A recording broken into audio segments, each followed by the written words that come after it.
Okay. Everything is good to go. So let's get started.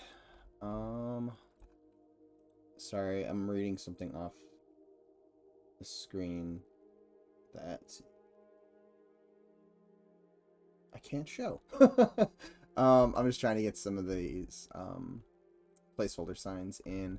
So I made this prefab yesterday. It's pretty simple, but it's allowing me to put some placeholder signage around the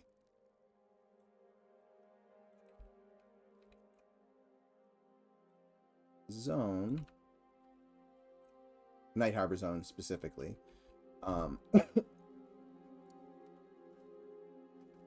That will make navigation a little bit easier for everybody who's not 100% familiar with all of the zone layouts. Hey Stoic, how's it going? I'm eventually going to need to move these into their individual districts, but for now I'm just doing it in one. I need to, because I need to break this rest of this stuff out too.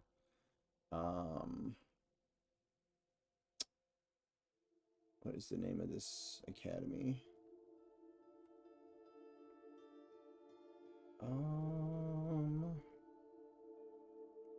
just had it. Where'd it go?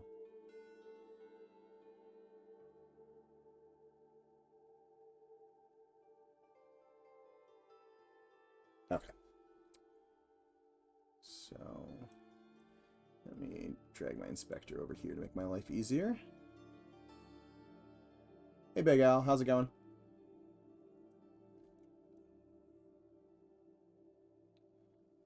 Turn the volume down a little bit.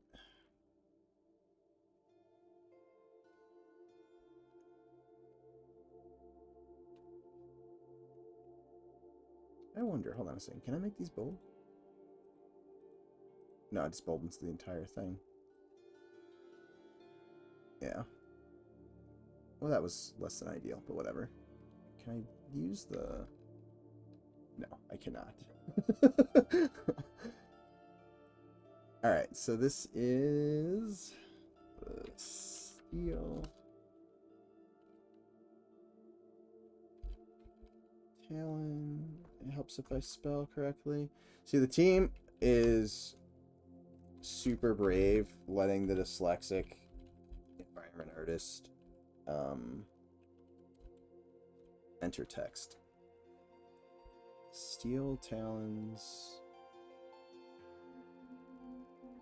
Martial Academy.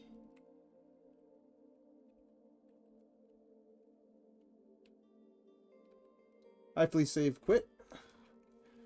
It's going pretty good. Deep Down Anomaly Guild. I think I'm also going to move this door, but that, now that I'm looking at this geo that I didn't clean up before, I didn't do myself any favors. 1, 2, 3, 4, 5, 6, 7, 8, 9, 10, 11, 12, 13, 14, 15, 16, 17, 18, 19, and 20. So 1, 2, 3, 4, 5, 6, 7, 8, 9, 10.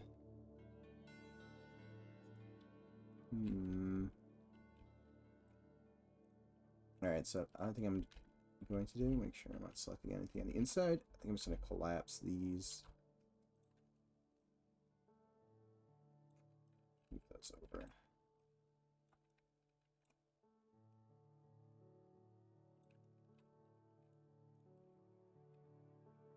Okay, cool. That's more centered, and I didn't grab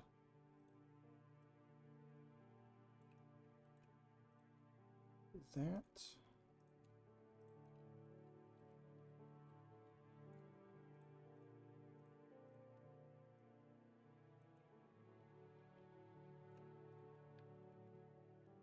Let's double check. 1, 2, 3, 4, 5, 6, 7, 8, 9. 2, 3, 4, 5, 6, 7, 8, and a half. That's close enough.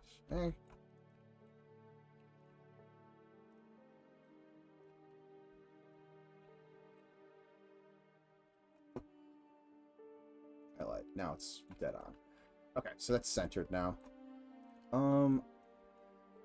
What I need to do is run around.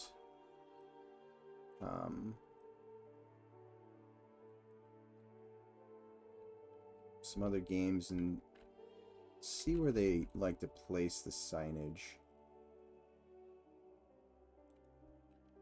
Some of them, I keep doing them all above the doorway, but I don't know. But these are probably going to be these are large right now, and they obviously are not the finalized look of what they're doing. Deep Gnome only guild. I will definitely have a Deep Gnome. My Necromancer will be a Deep Gnome for sure. Let's see. You just gotta read it backwards. I'll make it right. Follow more dyslexia tips, or follow for more dyslexia tips.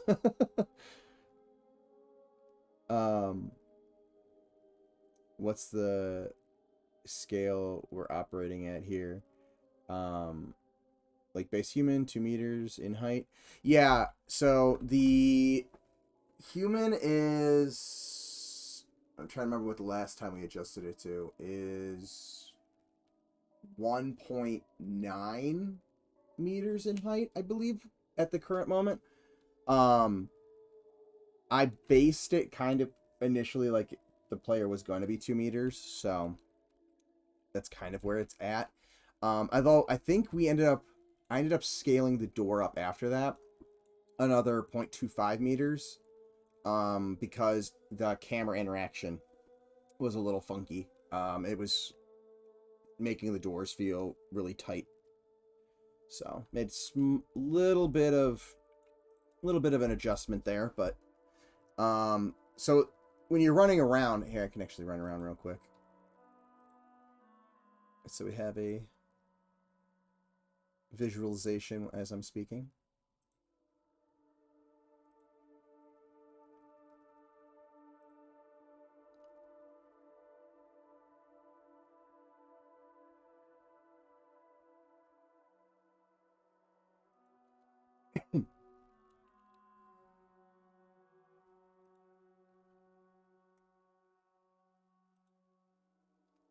That place is very EQ-esque. Thank you. We're definitely using EQ as inspiration for the geometry style specifically, and then pushing it a little bit further than the classic look. So not quite modern EverQuest, but a slightly updated, and by updated for the geo, I mean just slightly higher resolution. You know, we're doing things like, you know, adding some trims and stuff like that to the geo that was not a thing back in 99. But yeah, so doorway. Oh, is there something? That edge is off. I will have to fix that. Anyways, but yeah, so you can see the doorway is a little large, but it interacts with the camera better. And we're doing the doorways a little bit larger in Night Harbor, at least for now, to accommodate ogres, because in the proof of concept we only have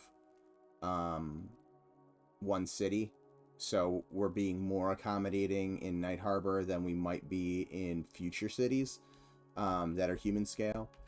So cool. So I've got that. I'm trying to see. Hold on. Make sure I'm not bringing up Confluence on screen. Trying to remember if there's any other places in this area that I needed to create signage for. I probably should throw in a room, because when Ham and I were talking about this, we decided to put that's weird. Man, I've got a bunch of work to do in this tower still. But this tower right here is... Whoa. I need to fix that before we get testers in, or people are going to be falling through that. So I guess I'll be doing that next.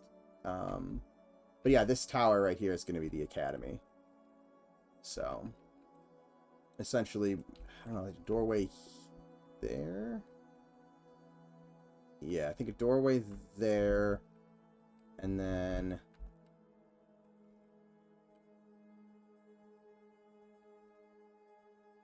Oh, maybe a doorway there. I'll just actually get in the game and see.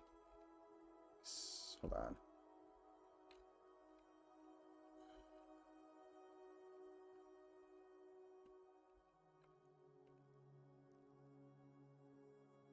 You know what? I think I'm going to rework this stairway because it's not intuitive. If this is going to be a entrance, I don't know if I want that here. So we're going to have to take a look. The layout needs to change. Because that is not intuitive.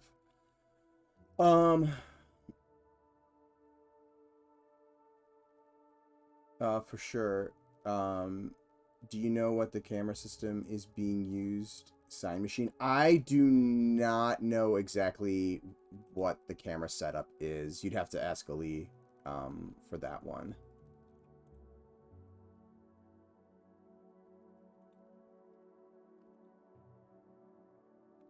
Oop, that's not what I wanted.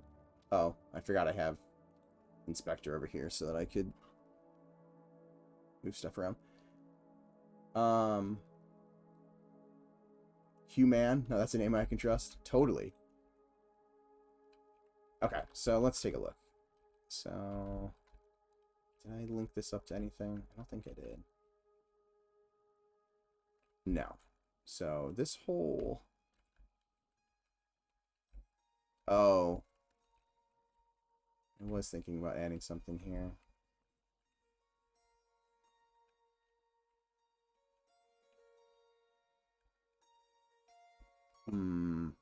I'll leave that, but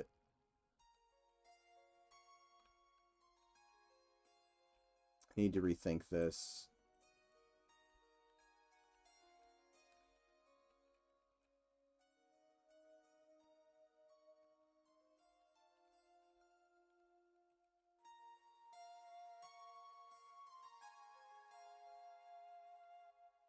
Okay, so let's get this started. Let's fix this.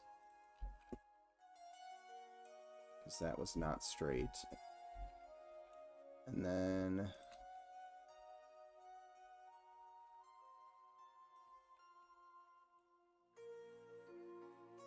that needs to be 2.7.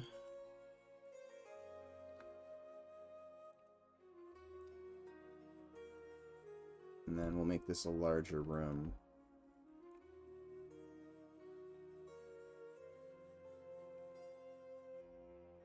Yeah.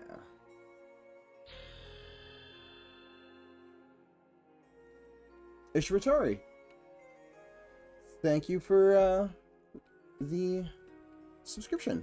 5 months. Feels amazing, man. Well, appreciate it. Thank you. Ding. I'm glad I remembered to turn the my headset down, because I always forget, and that scares the crap out of me almost every time that goes off. But not this time. Alright, so let's just make this... Right now, it's just going to be a large room. I'm not going to do too much treatment of it, I think, but... this will eventually be the academy. Now, the question is, do I want this... I do want to get rid of this, because this isn't looking up to anything over here.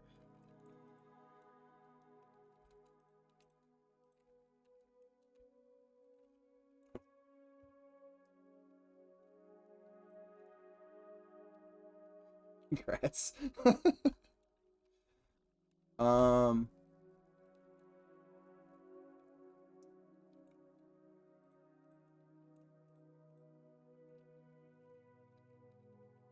Oh, I see what is going on here. This must have been moved at some point when I wasn't paying attention. Alright, so we got that. For now, I'm going to just wall this off. I almost want to just raise this up a little bit and maybe have that as like a balcony that walks around.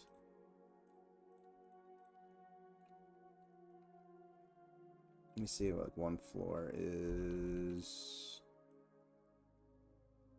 Right about here.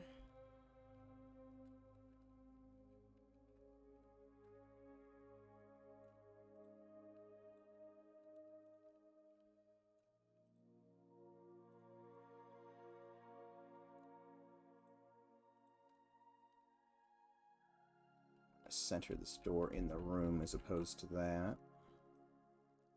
Oops.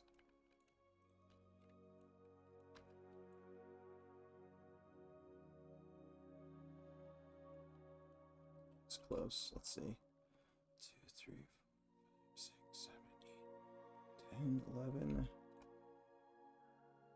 1, 2, 3, 4, 5, 6, 7, 8, 10, 11.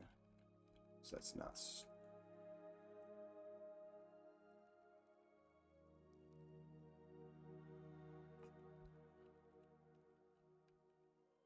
Oh, you know what? I'm not snapping to 25s.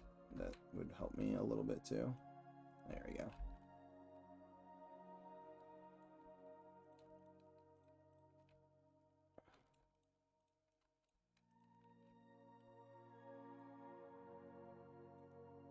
Okay. 1, 2, 3, 4, 5, 6, 7, 8, 9, 10, 11 and a half. 2, 3, 4, 5, 6, 7, 8, 9, 10, 11, 12.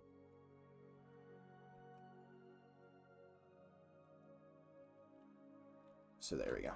That should be closer? Or no, hold on. Did I make that 11 and a half? You know what? I need to go over one. There you go. That should be centered. Now if I keep this,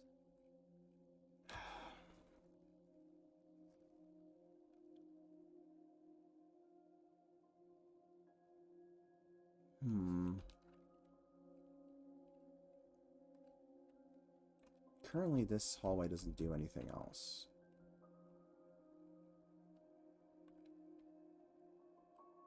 Alright, you know what? I am gonna get rid of this. I think this is the tunnel that Sean ran down on one of his streams going, I hope this doesn't lead to nothing, and it led to a wall because I hadn't finished this area.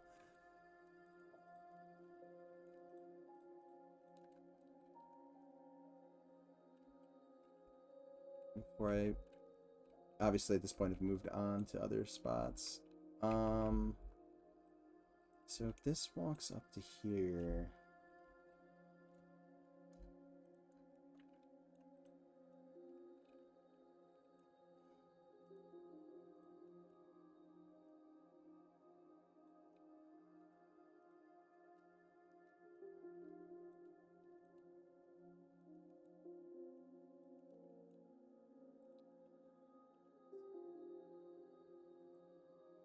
fix my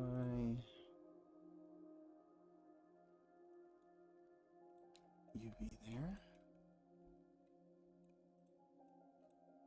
Reality of this. Oops.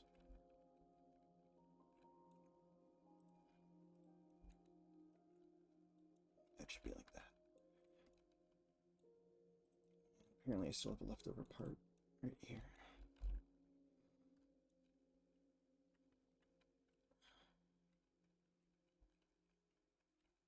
Okay.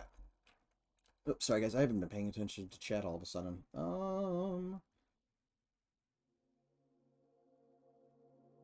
So I re-upped my live account and hopped on my Ranger the other day. I was running around, 2 weeks ago. Yeah, I think it was 2 weeks ago. We were in a huddle, and I can't remember how we got on the topic, but I ended up logging in to show Nick and Zukin what some of the gear looked like on live. And granted, the gear that my ranger is wearing was from... When was the last time I played? The first... Was it Rise of Kunark or Ring of Scale or whatever? The first of the 2 Kunark, like, updated expansions. So, like, 5 years ago? Something like that, probably. Like, 105, I think, was the cap. But I was showing them, like, how ridiculous some of the stats have gotten over the years. And then ended up running around, killing all the Planes of Power gods, or soloing all the Planes of Power gods that Sean had programmed, and then just ended up destroying all of the gods that were up. Because I figured, why not? Okay, so... if I'm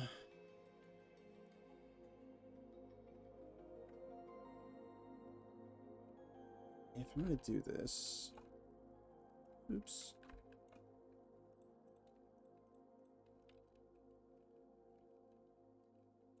But I haven't popped back on since that. Yeah, I remember when the sound scared my cat to death when I was sleeping in front of the... Or when he was sleeping in front of the TV. Glad you fixed the volume. Poor cat.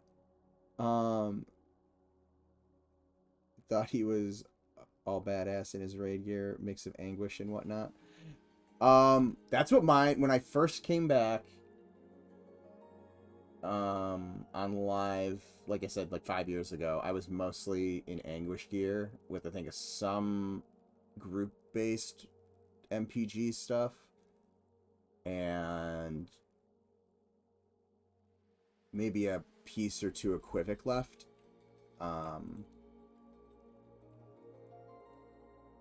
And then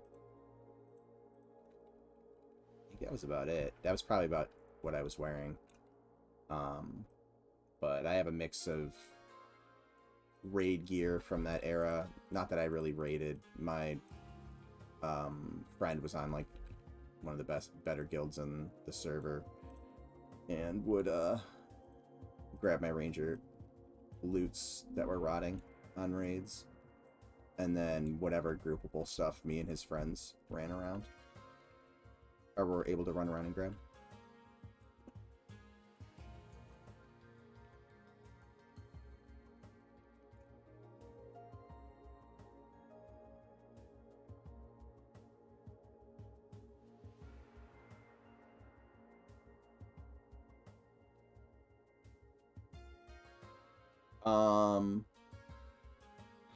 Let's see. How's it going, boys? It's going good, Ishvatari. Sorry for the delayed response on that. But then I did the 85 boosts, and he went to 16, or from 16k to 39k. Yeah, I was running when I was running around a couple weeks ago. I didn't have my subscription up, so like half the gear I was wearing I wasn't getting stats from, and I was at like, what was I at? 62,000, I think. And if I remember correctly, I was at 100k the last time I was on with a subscription, when I had stats from all the gear.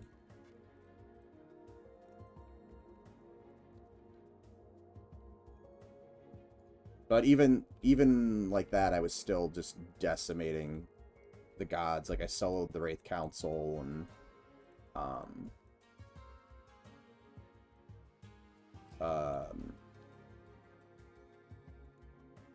oh, I take it back. I went back the next day, and I soloed to see if any of the other ones were up. I soloed Exagony that day. And then... Why am I extruding that? I can just move this. And then... Did I solo anybody else? Oh, I soloed Ben and Rowe as well. The second day.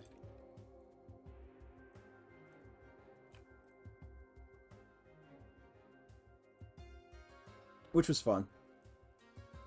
I also soloed North Temple of Ishan when Nick and Zukin were there. And Nick found it kind of funny because obviously he's a big P99 player, so he's like, I run around here with an entire guild and you're just like decimating everything. Oh, speaking of Nick. Did Ifer drop? I don't remember what dropped. I grabbed all of the planar essences just because I never had them on live. I can't even remember what the quest item is. Is it a mask? It might be a mask. But I did grab those. But honestly, I don't remember what all the other things that dropped during it were.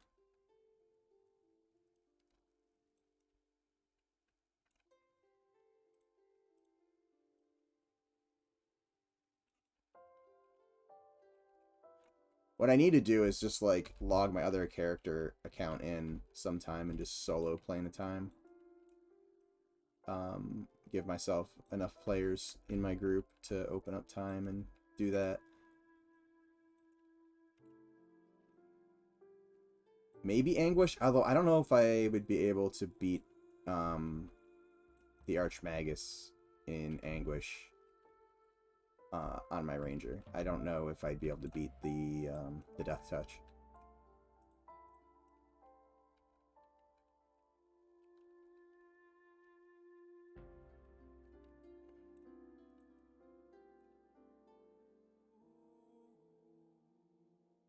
Oh, Stoic, thank you for the gifted sub. And looks like Nick got it.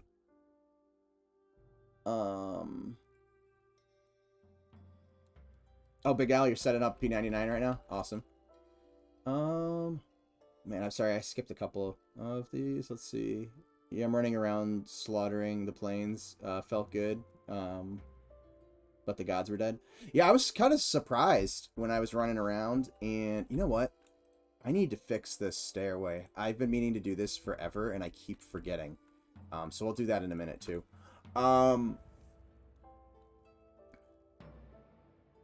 I was kind of surprised that the gods were still down. When I went to North Temple of Ishan, a decent amount of the dragons were up, but there was still a couple of them down, and, what's his name? Not Yelanak. Hulak was down. So I was hoping to get the Talon's longsword to drop, because I always wanted that, and I never had it. Did I get it?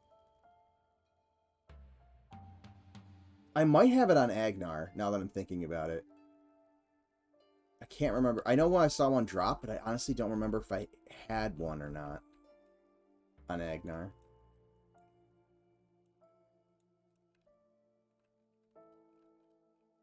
Let's see. Okay, so got 1, 2, 3, 4, 5, 6, 7, 8, 9, 10, 11, 12, 13. We'll call it 14.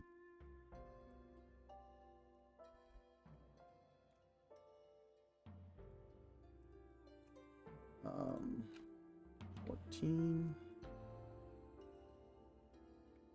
4. 28. Don't want sides. And hold on. I don't feel like doing math. Oop, not 5 times 4. 56.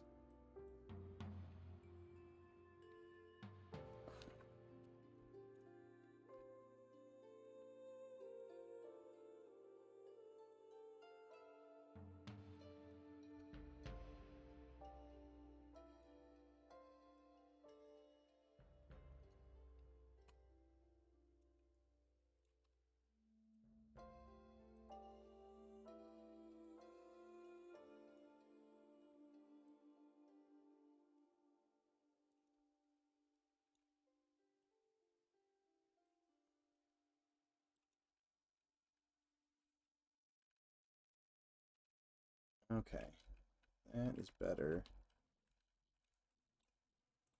Oh, do I have any weird seam issues? I don't think I do. Cool. The scale's better. The stairs over here were too small. So they're supposed to be 25 or 0.25 meters tall, and they were like half that size. So I don't know if I obviously I did the math wrong, or I wasn't paying attention when I typed it in.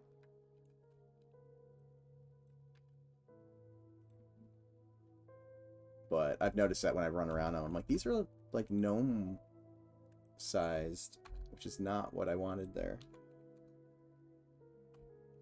So I just had them set to the... I probably just set them to the wrong equation.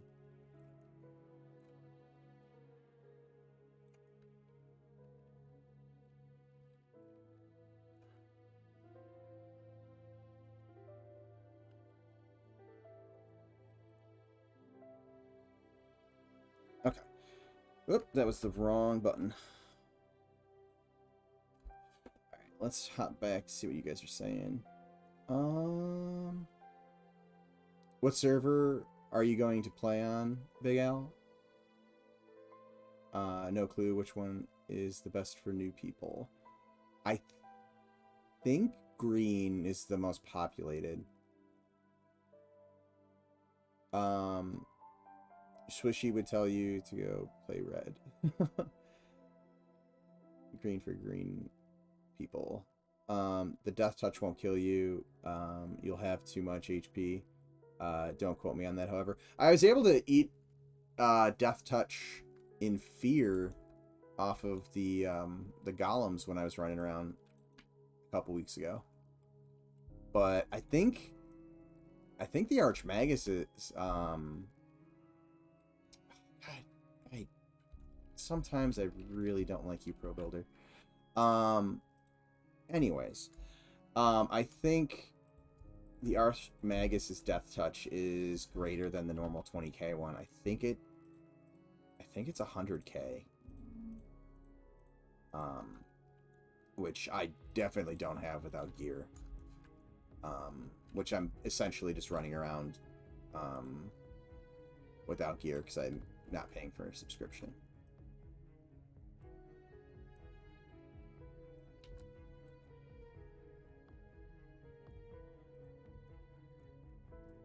At the moment. There we go. Let's clean up some of this stuff.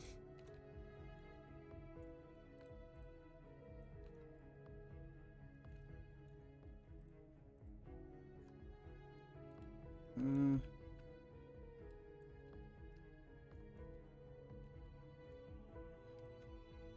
we go. But yeah, I'm pretty sure the Archmagus would kill me. Sounds good. That dropped on green last night. Did you see they added Epic 1.0 and 2.0 ornament quests years ago? If you hit uphill. Yeah, I knew those existed when I was playing. And I was gonna do them, but I never did. And then Luna showed me where the quest NPC was in Felwith when I was running around slaughtering all the gods. But I needed to eventually get that because I'm running around with like the Worms Slayer 2.0 or whatever the new version of the Worm Slayer is. That's, I think, my primary weapon, and I forget what my secondary is.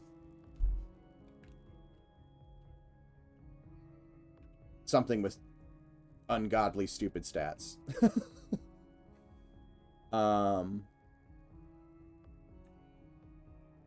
SK 2.0. The 2.0 art was awesome. I remember being super, super excited for 2.0s, and then I was super, super sad when the Ranger one was a sword, because I wanted it to be a bow.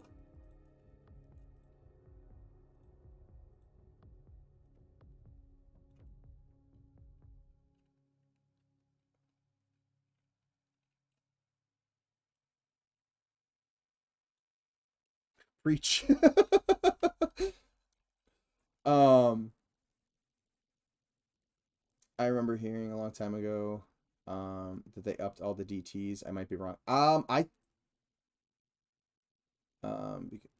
Because once people hit over 32K, they were dunking on CT and shit. Well, I went in there to dunk on CT because I think Zukin was asking to see CT.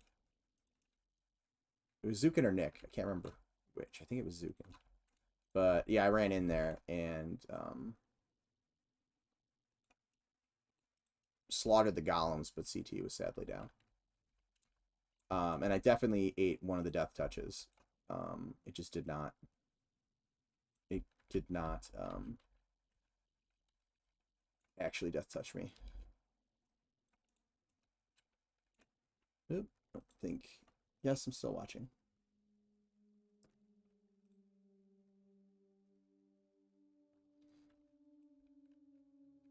But I believe I think they did adjust him up to 32K from the 20K.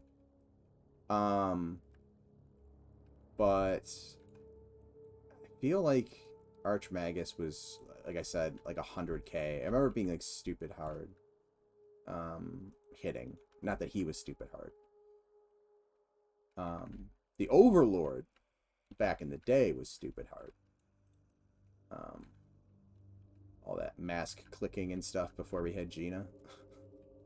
That was a ridiculous fight.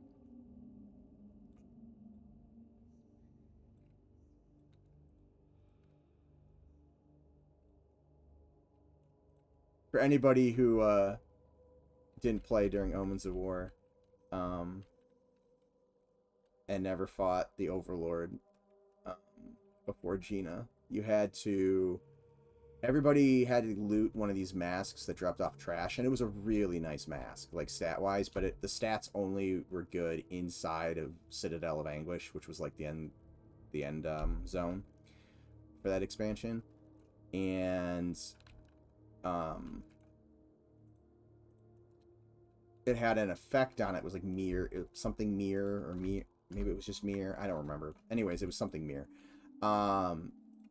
And you had to click it during the fight for the clicky effect, because it like blocked this really nasty effect. I can't remember everything that the effect did, but basically like it weakened you, and I think dotted you, and like mana drain, and like maybe increased the power of the enemies. It was stupid. Yeah, it was an Uno reverse card. Yeah, essentially that's what it did. And if you missed it, if you misclicked it, you basically wiped the raid. But it was you had to pay attention to the fight, because it would be an emote with your name on it. So like single out one person in the raid and fire off an emote, and then if that one person screwed up, the entire raid was pissed at them. It was a fun event. It was brutal. But I think now with Gina, it's probably not that difficult.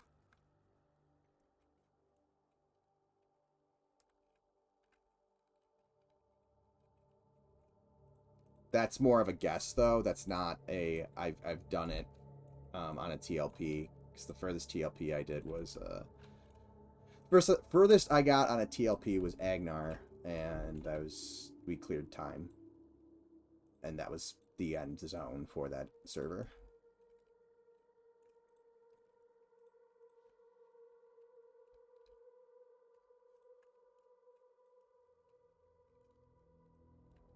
Nope, that's not what I wanted to do.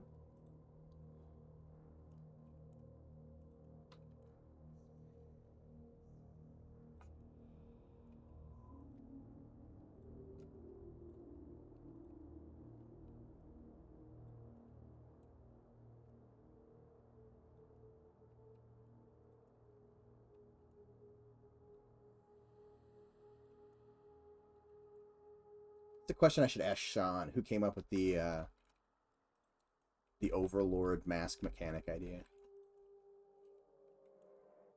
It's one I've never asked him. Might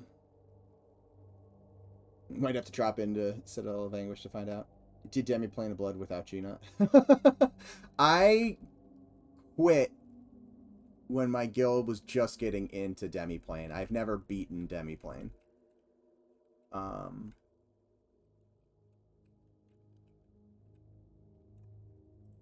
did I?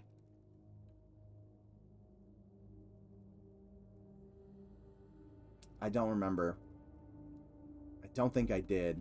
I know I was in Demiplane. I remember being in Demiplane. I don't ever remember if I got to miss more. I don't remember that fight, so probably not. But my memory on some of the stuff I did towards the end of my initial EQ career is definitely a little fuzzier than it used to be.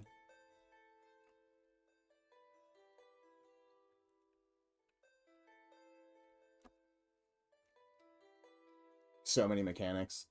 Yeah, I bet. I remember people talking about that. I honestly don't remember doing much on the couple raids that I was in Demiplane on. So I'm guessing I just didn't get super far in it. But it could be wrong.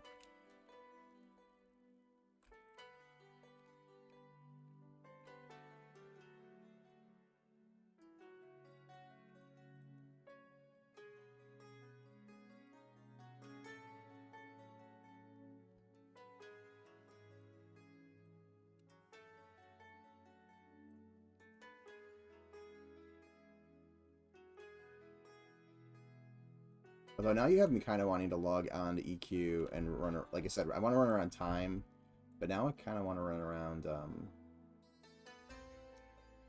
Anguish as well.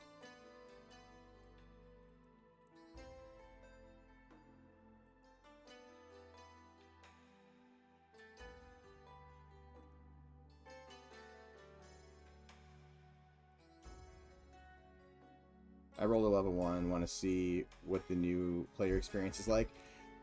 I'm going to guess drastically different, considering how much Defiant gear I was finding on my run around through the plains.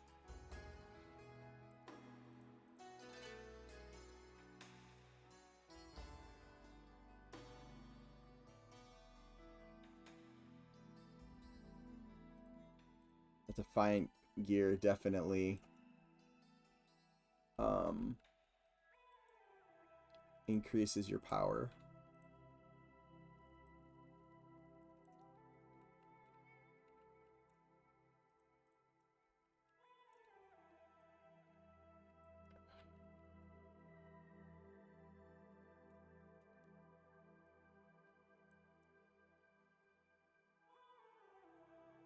But it's pretty much modern MMO-esque.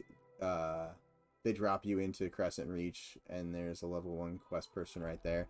Yeah, I remember that they drop you into Crescent Reach now.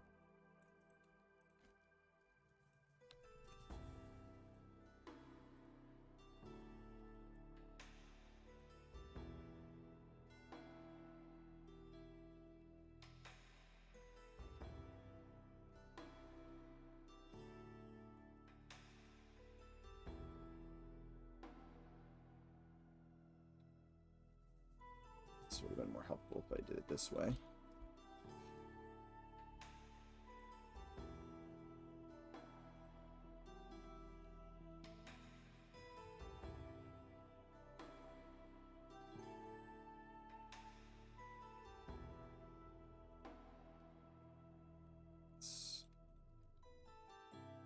Hold on, where are my Pro Builder stuff? I have everything all weirdly placed this time, so attach that. And we will...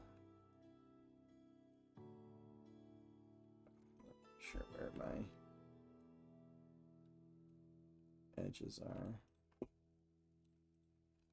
So that. Alright, so I need to attach those corners. Okay.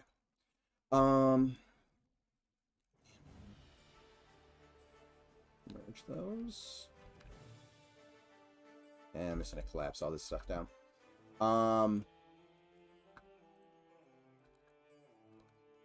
Let's see.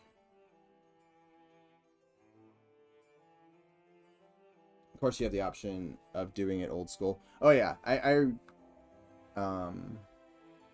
when I started playing on Viniki, I initially made a character in not going into the tutorial, and then realized that I just put myself at a huge disadvantage by not getting the tutorial gear, which was essentially the best gear for a while. And then I just re-rolled. But ideally, I prefer the G-Fei Crushbone route, and then heading to Unrest from there.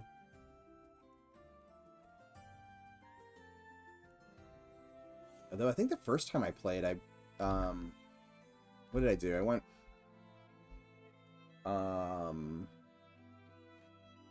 Crushbone to High Pass, and then found out about Palador Caverns, so I went there, and then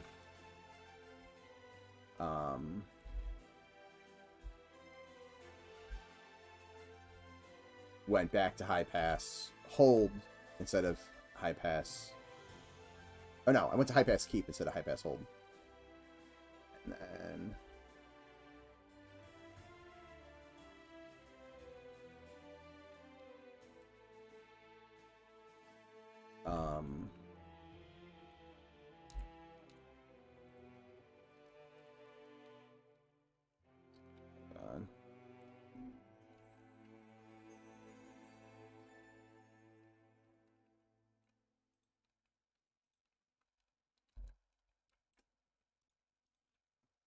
there we go.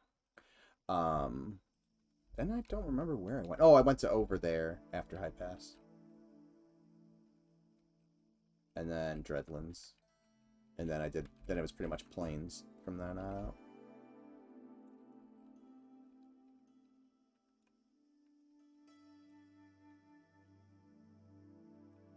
G-Fray, Crushbone, Unrest, MM, COM, KC. Yeah, I did KC. Actually, I did Dreadlands, KC, and then I went to Plain of Justice. Seb, the only way.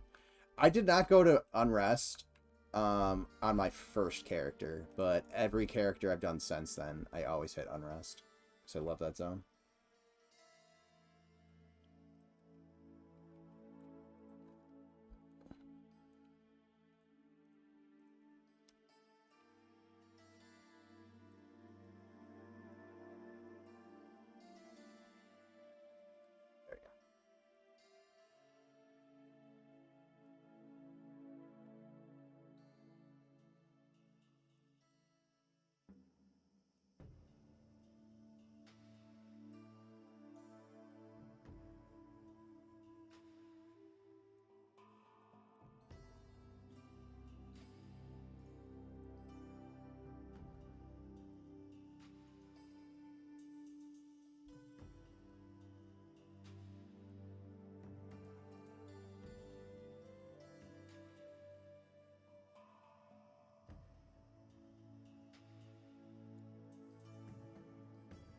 There we go.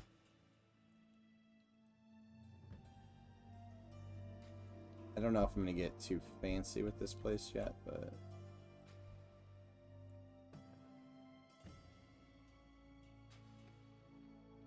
since I'm putting in the signage, I may as well actually give it some sort of representation of a space.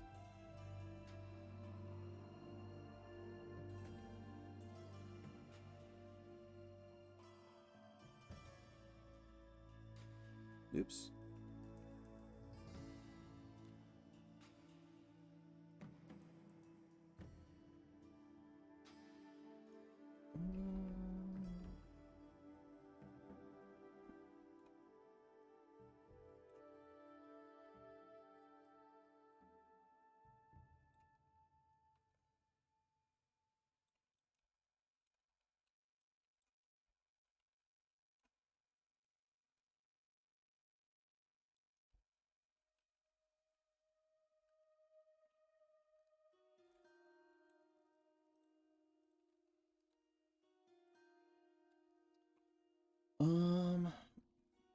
Will it be a Kithakor inspired zone in M&M? I'm sure we'll do something that's inspired by it, but it's not a POC thing that I'm aware of anyways. So probably more down the lines.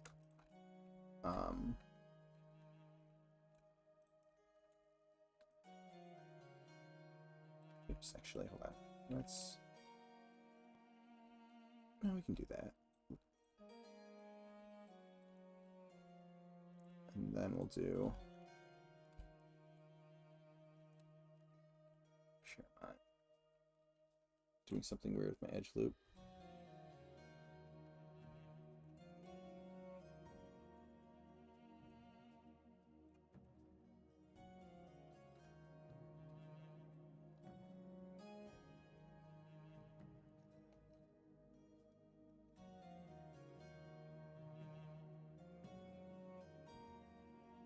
Yeah, but Kithakor, I agree, was totally terrifying. And I think, but I know we want to do something similar in terms of just like, you know, a frightening, memorable experience as you're traversing. We also have some ideas for some other cool zones that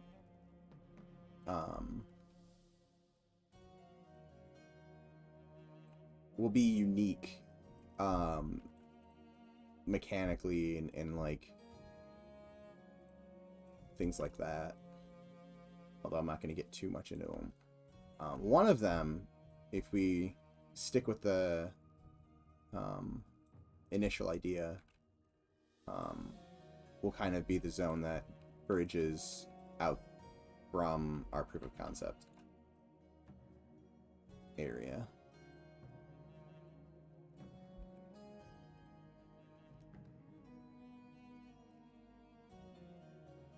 But I don't think we've actually mentioned what we want to do there on stream, so I will refrain from spelling beans.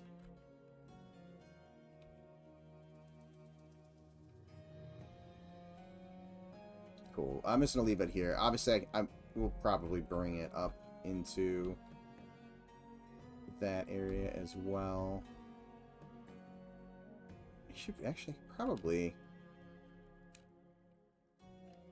I think the best way to select all this room, which I'm going to be doing, just grabbing the walls.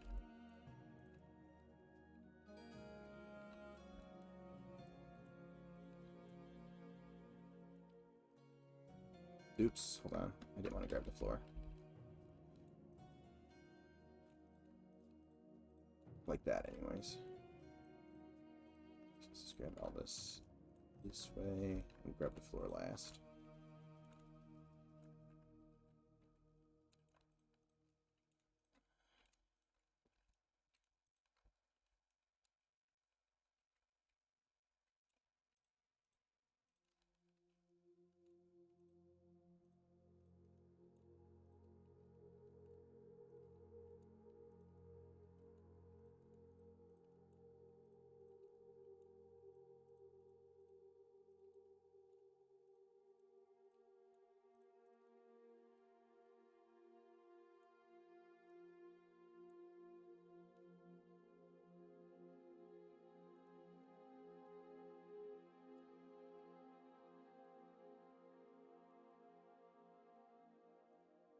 Is it overlapping anything? It is not.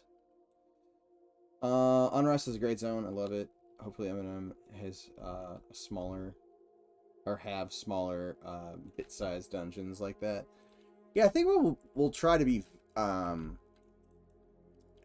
some variation in our dungeons for sure in terms of scale.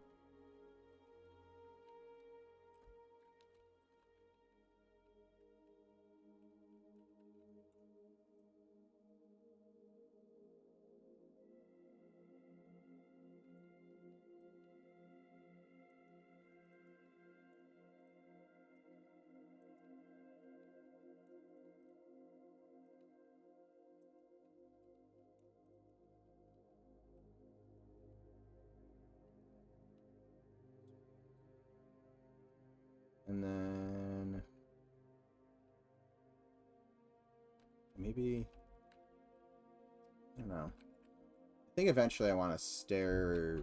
I'm gonna leave this for now. With the idea that I think eventually I'm gonna want stairs coming up to this level here. So you'll be able to enter it probably from one of these walls, maybe off of here, something like that. But also be able to come up from below. But that's enough for now. There's like a space. Granted, there's not any NPCs or stuff in here now. And this will eventually need like a railing or something. Or arches maybe. That let you look down on the lower part of the academy. Okay. What else do I need to do? Was there any other signage in here?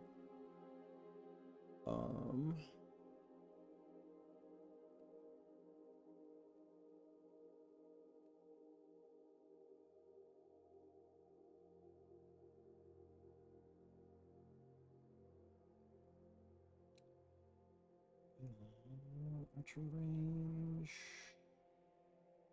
barracks, bathhouse. I think that is everything. Cool.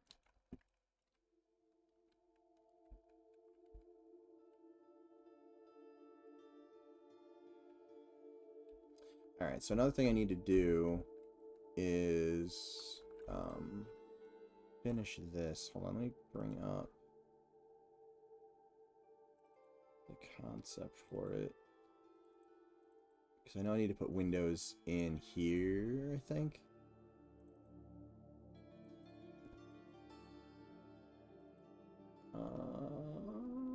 If I can find the image. Why is this? This is like the one image that I always struggle to find. Oh, there it is. Yeah, so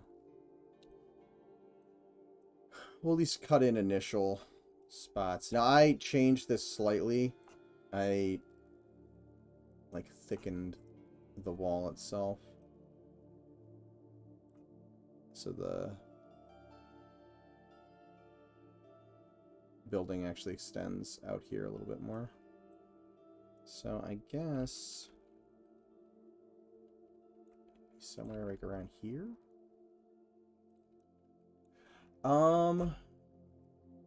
Purple Battle Mage, thank you for the follow. So let's throw in some edge loops. And this is probably gonna look like a mess on this side. And right now I'm just gonna kind of like initially rough this in. I'm gonna fix it up in Maya. I don't know if I'll get to it on the stream today, but I am at least gonna export it out for now.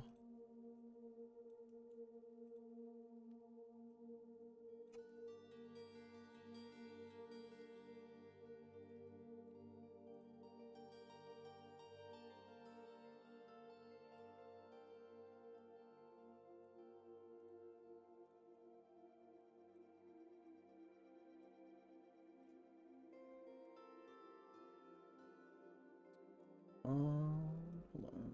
Let's see. Speaking of Unrest, even though EQ was kind of known for being a hard grind to levels, if you were willing and able to go to the right zones, you could get very good XP. Is there something Eminem will try, or is that something Eminem will try to adapt? Thinking Unrest, Lower Guck, Lady Vox, Bear Pits, Charduk Royals, Velk's Castle, so on. Terrible place, but you could pull it off. Oh my gosh, I can't stop yawning. You were swimming in experience. I think we'll probably have Zem. That isn't my department specifically. I don't know if Nick is still in the stream or not. but he could probably give you a direct answer on if we're currently using Zem in zones, and if we are, if, you know, everything just has the same Zem, or if we have variants in the Zem, because honestly, I don't know if we are currently using Zem.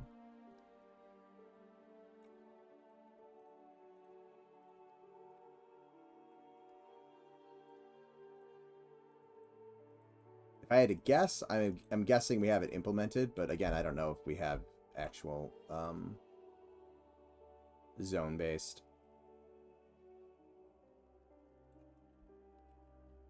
values currently.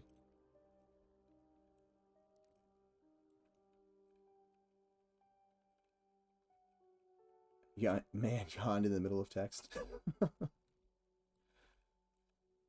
Whoa!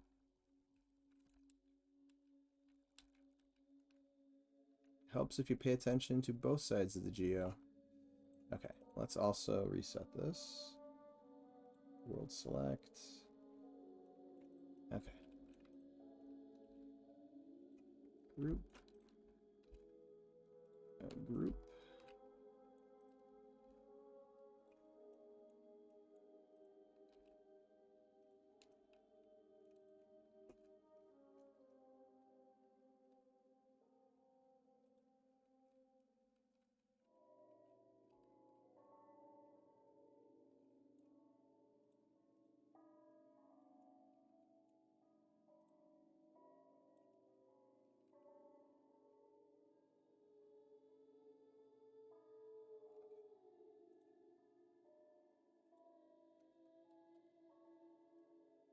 At least give myself the edges I know I'm going to need.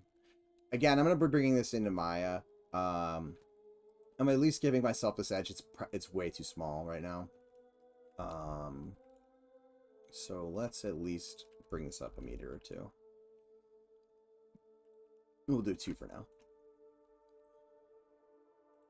now. Because eventually I'm going to have to make a trim sheet that has this kind of triangular pattern. So it'll be strips like this, and then this part is essentially going to be the trim sheet again. So I'm going to have to warp the UVs to run along that image. Right now I don't have those edges, but it is going to be way, way, way easier. Actually, no. Yeah, it'll be way easier to do that in Maya than it's going to be in here. Actually, you know what? I lied. I can at least get the initial lines in.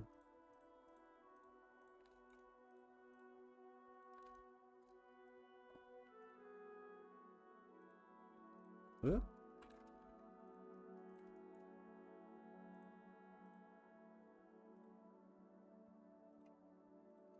Select all these edges, and then we'll do an extrude. Oh, come on.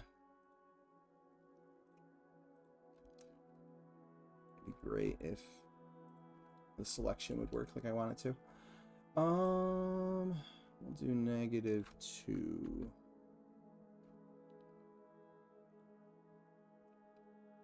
That's too much. -1.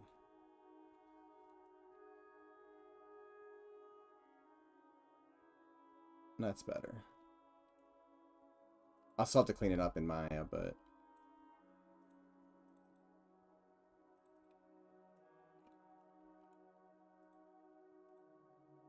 I have to adjust this edge that I just made, though. Nope, come on. Select the edge I want. Select the edge I want.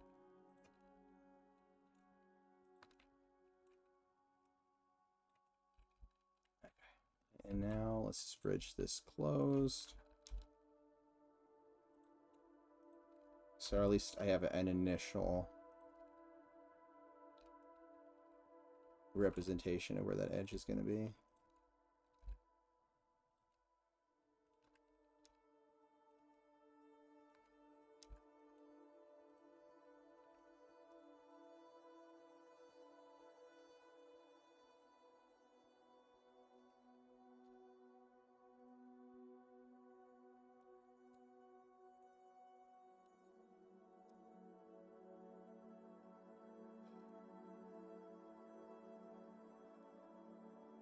something? No, I guess I just was on the wrong edge and didn't notice it until afterwards.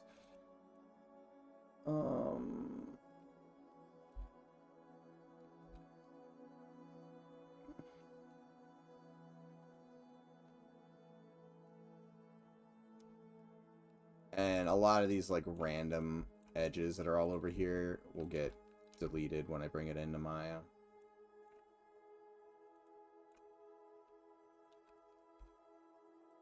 It's so much easier to clean up edge flow and extra edges when you can actually, you know, delete edges. Makes life a lot simpler.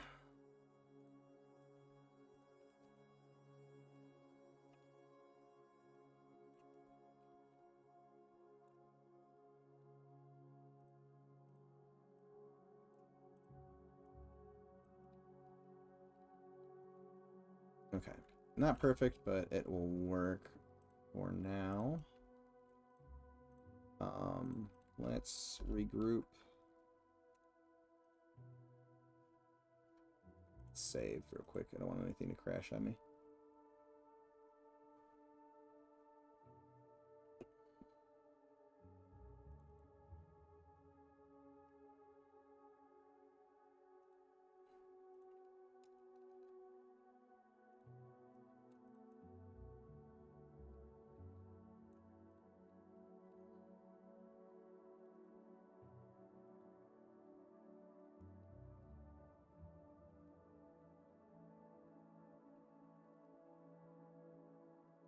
Cool. All right, so save again.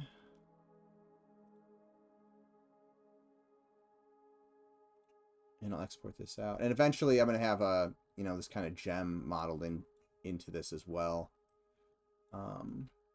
Whether that's separate geo that's sitting on or it's extruded out, I'll play with that. But I have a feeling it'll just be it'll be a separate thing that's just kind of right up against it. I don't know if we've determined a color for that giant gem though. Oh, you know what? I almost forgot. I started out this entire process specifically to cut the windows in, and I almost just didn't cut the windows in.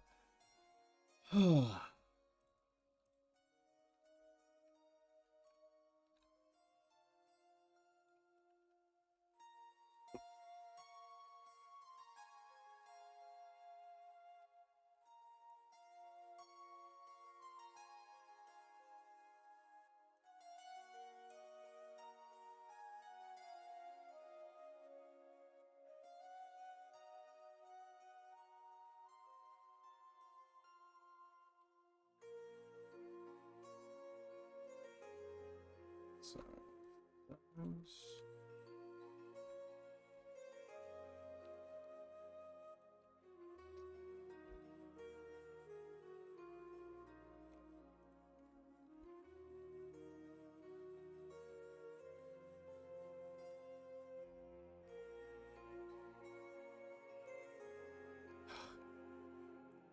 really wish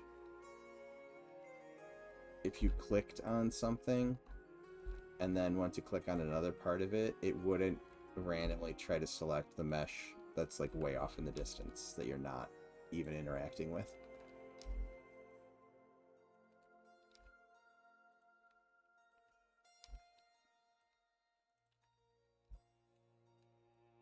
And we need to get rid of that.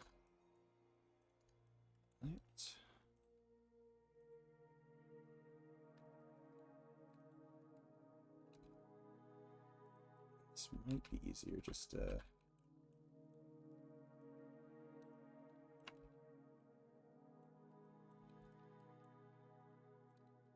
those down here.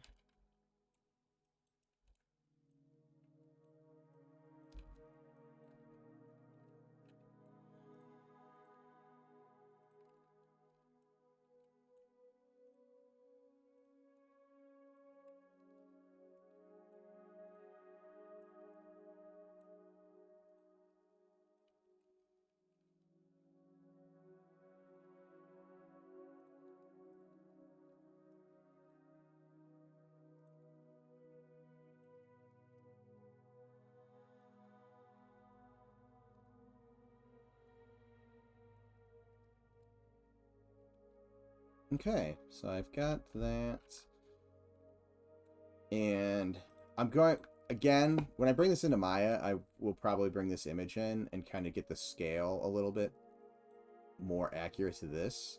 Because right now it's kind of arbitrarily thrown in there.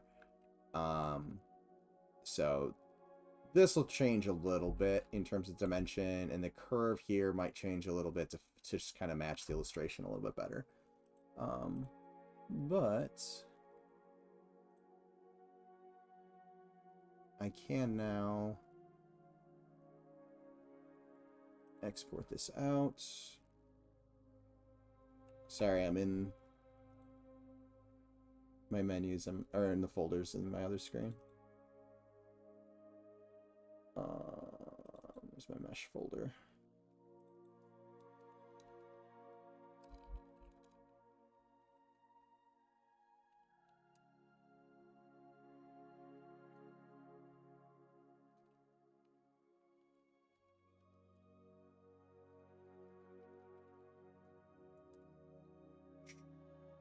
So that is exported out.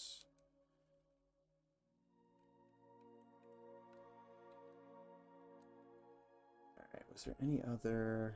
I need to throw in some more. I don't know if these colors will be used. I'm just using bright colors that we previously already thrown in, but we want to make this area a little bit more visually attractive to the eye. So like as you come in, you kind of see some bright colors and bright color up here.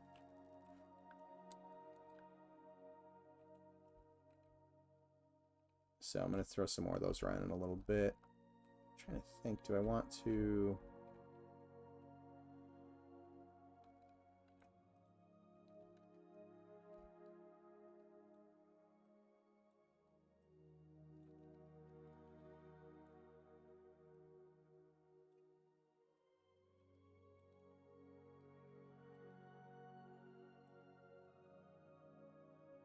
have some of these. Oh, if you guys haven't noticed, we have occlusion now. So like as I accidentally go into Geo, you can actually see it occluding out stuff that we're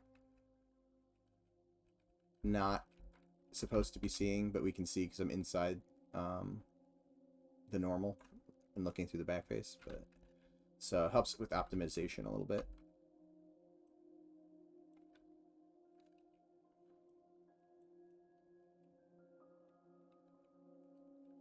So let's see. Is something like this going to be too long? It probably is.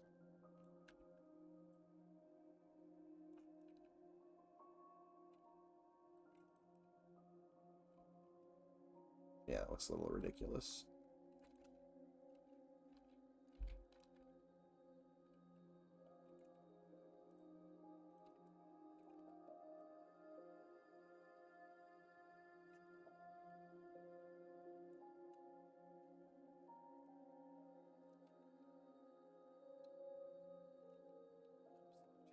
Water.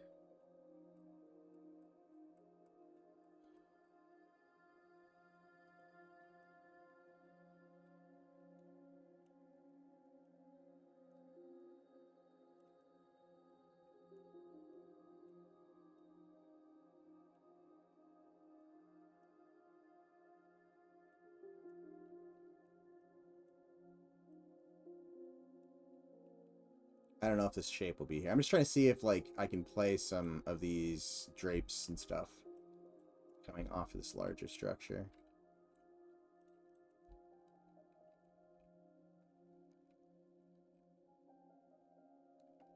It could work.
Everything going all right with the Goblin? I haven't seen him on in a few weeks now.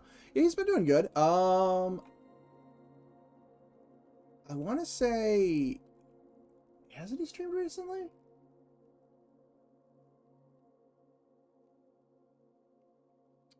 Maybe it has been a week or two.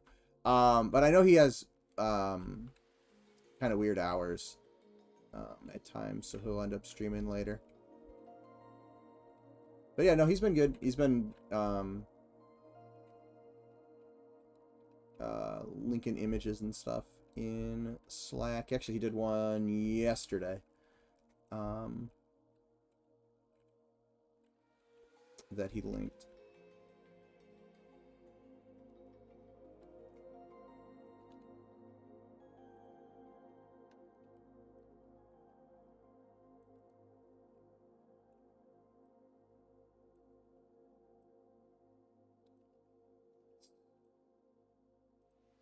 Ah.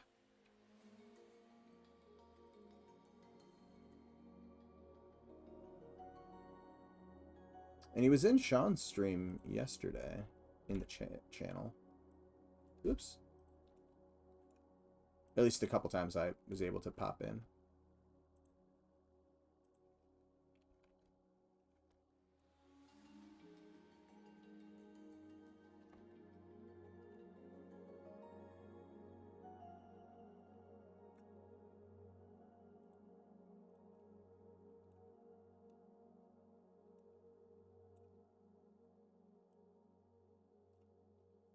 Now, the biggest issue with this type of stuff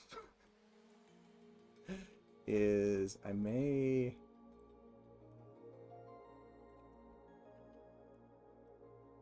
either have to turn off the collision or make these just really steep.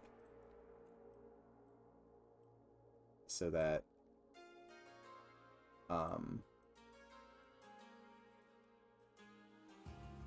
not that I don't think it's going to be too big of an issue, but like...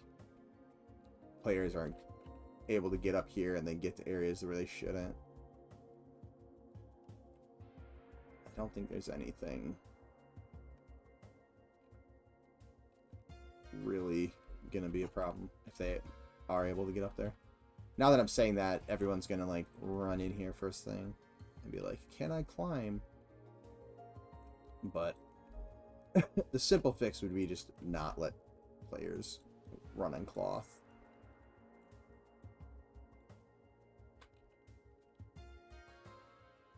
But we do also kind of want some like roof to roof, plank to plank type stuff, and I was planning on using some of that as maybe using sails and drapings and stuff like that.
He's duplicated it. Can I freeze the transform on this? Yes, I can.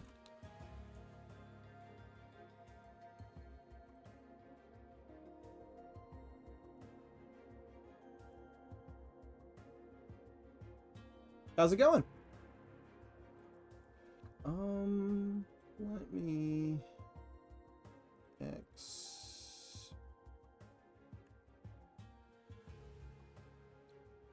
the question is there a roof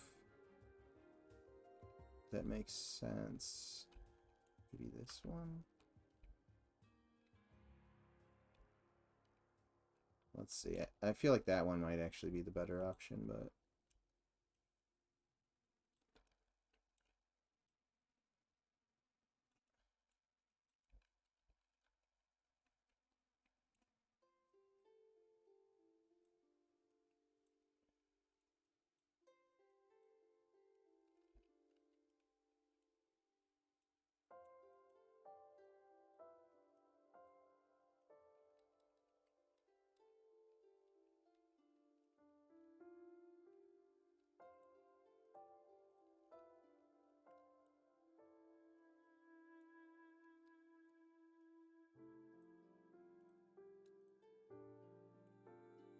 This one needs another edge loop.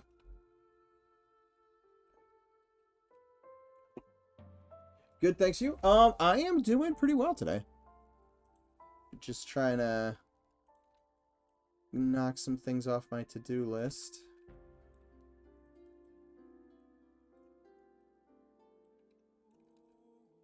One of them is trying to draw people's eye over to the market area a little bit more than it currently is, because I haven't done an actual art pass on this stuff yet.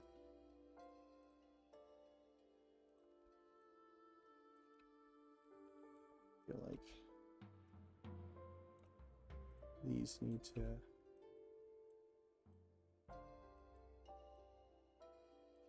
taper in a little bit now. So I've been playing around with that. This is gonna get a texture pass soon. And I had added, where did it go? It's already over here. Some temporary signage. So we have a prefab we can drag around and like change the names so that they have, or we have some kinds of signs until we actually do a concept pass, and then actually build out, like, if there's anything that's going to be more elaborate than just a box shape, and then obviously textures and stuff like that. So right now they are all, you know, pretty much the same. I can change the color of the text, I can change the color of the material, but for right now I'm just getting the names of places in, help with navigation a little bit.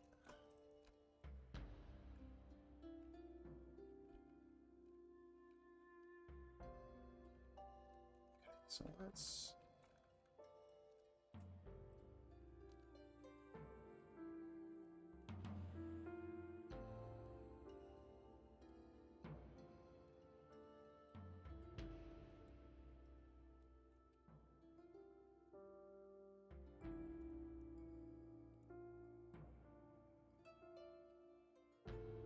and these colors, I just used an orange and a blue that we have in other concepts. We'll probably end up doing an entire, like, pass on colors and stuff like that. But for now, this should do.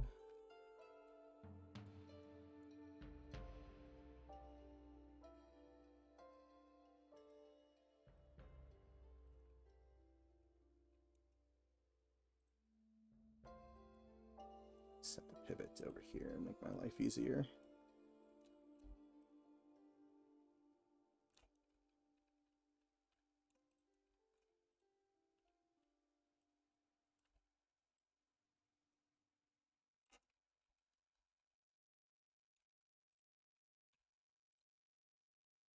And let's mirror this on Z. There we go.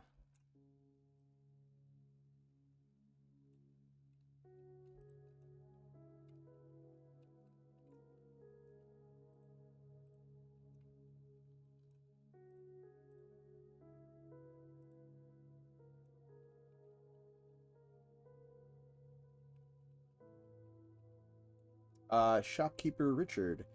Hey, how many of you are working on the game? Currently there's 14 of us on the team.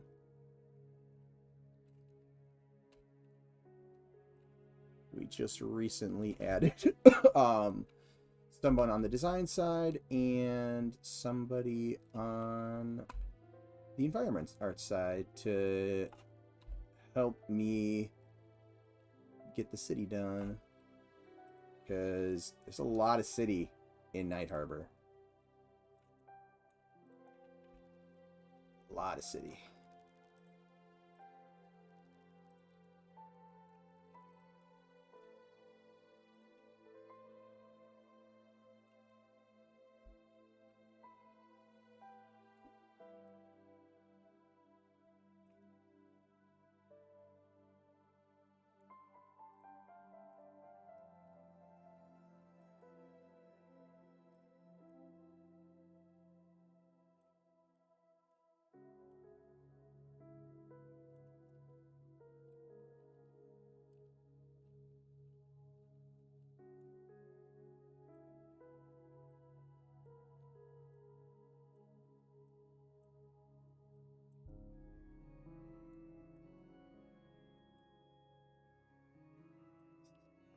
Add another.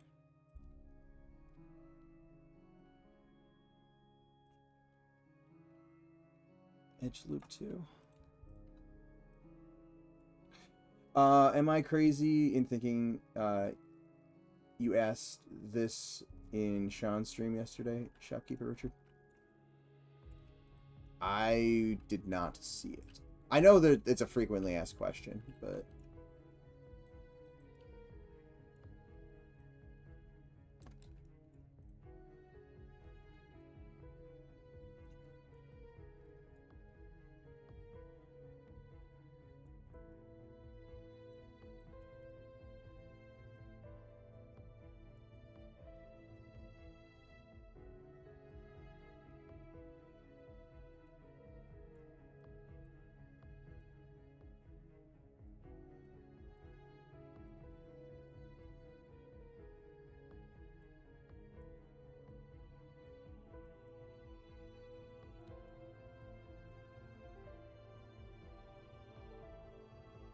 No, I didn't ask, but I was in his stream to grab the Discord and the mailing list.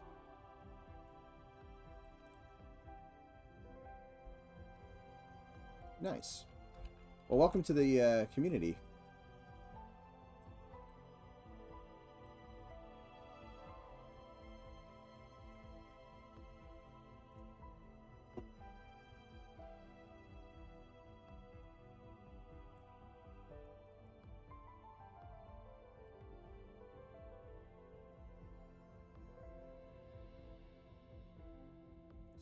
Some color now. Gonna need obviously more, but let's pick these. I feel like at one point I had, oops, I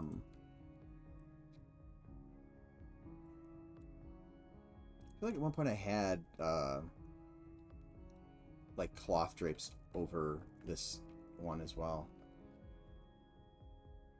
I don't remember if I deleted them like on purpose or if it was just like accidentally deleted.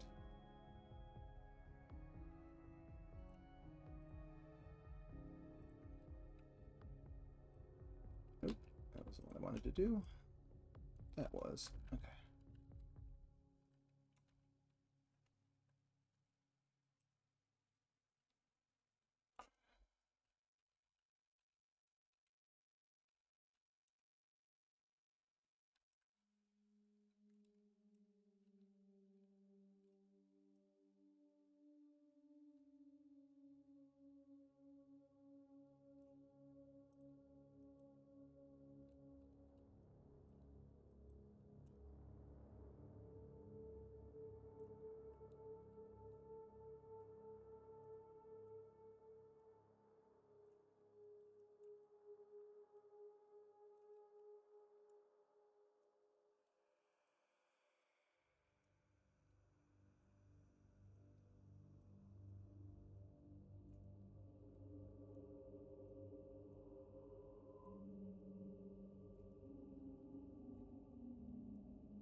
Stamped the vertice I wanted it to.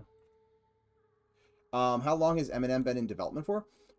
It's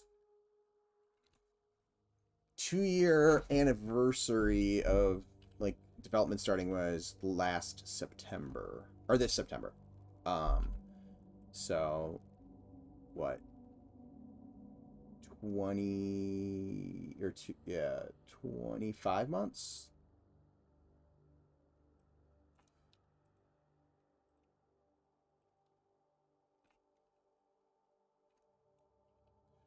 I've been on the team for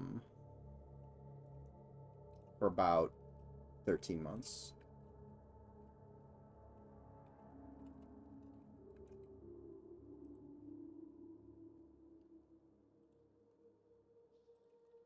So I started at about just around the 1-year anniversary is when I started working on stuff. And then I think I officially joined the team in October.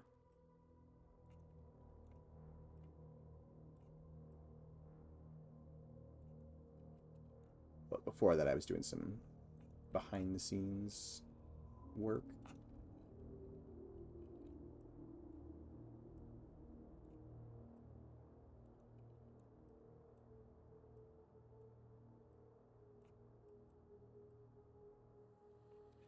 How did you find out about the project? Did you just stumble into Sean's stream, or did you find us on YouTube or one of the other methods? Behind the scenes, in the shadows, creeping. I mean, that's what Rangers do. Everybody thinks the rogues are the sneaky ones, but the Rangers are sneaky as well.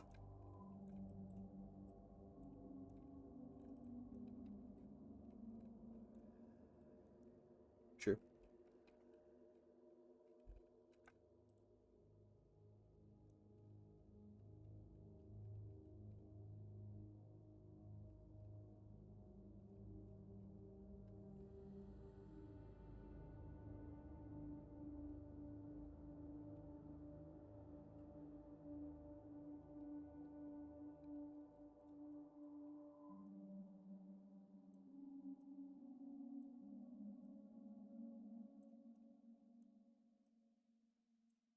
But sometime this month, I don't remember when, is the anniversary of me starting to stream.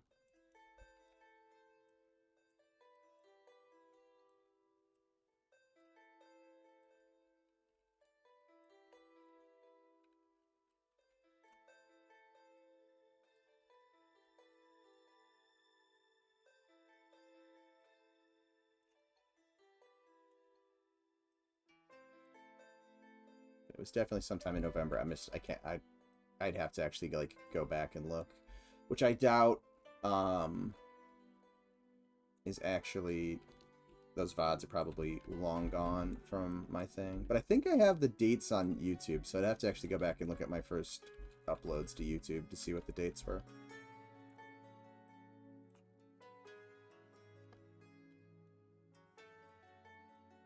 Having the aired date is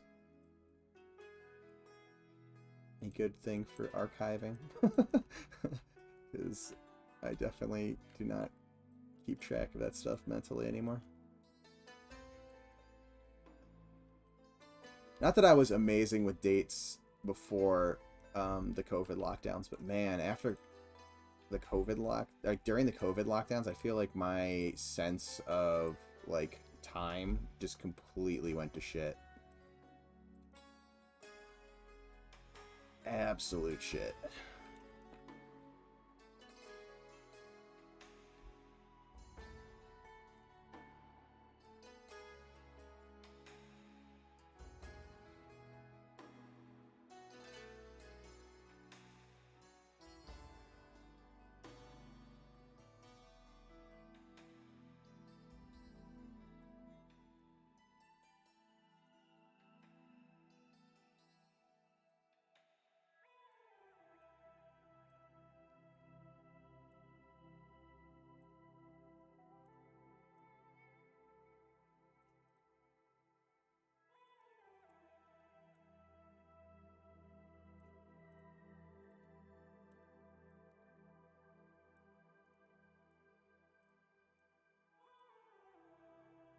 I heard about Eminem from a buddy, who's waiting on Pantheon. Oh, nice.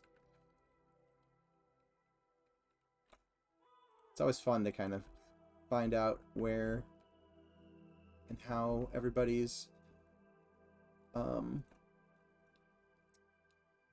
out about the project.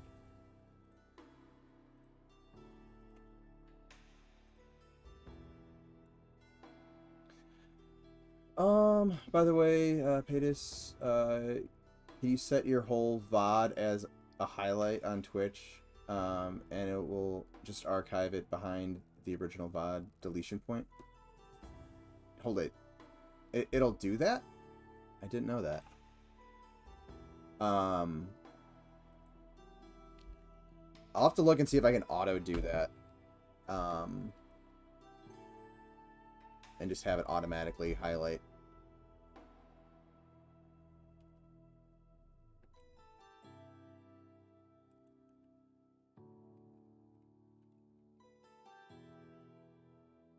Got her on. Later, Big Al.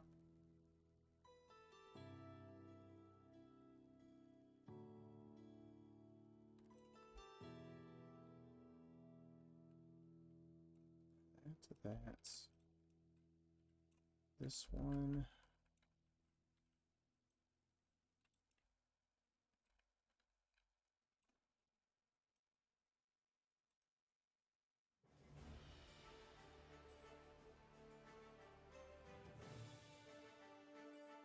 Go here.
I'm going to eventually redo these seats.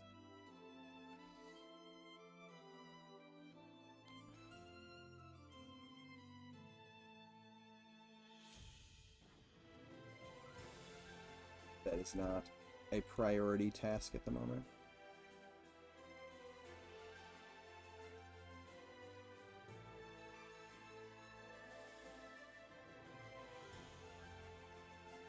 See?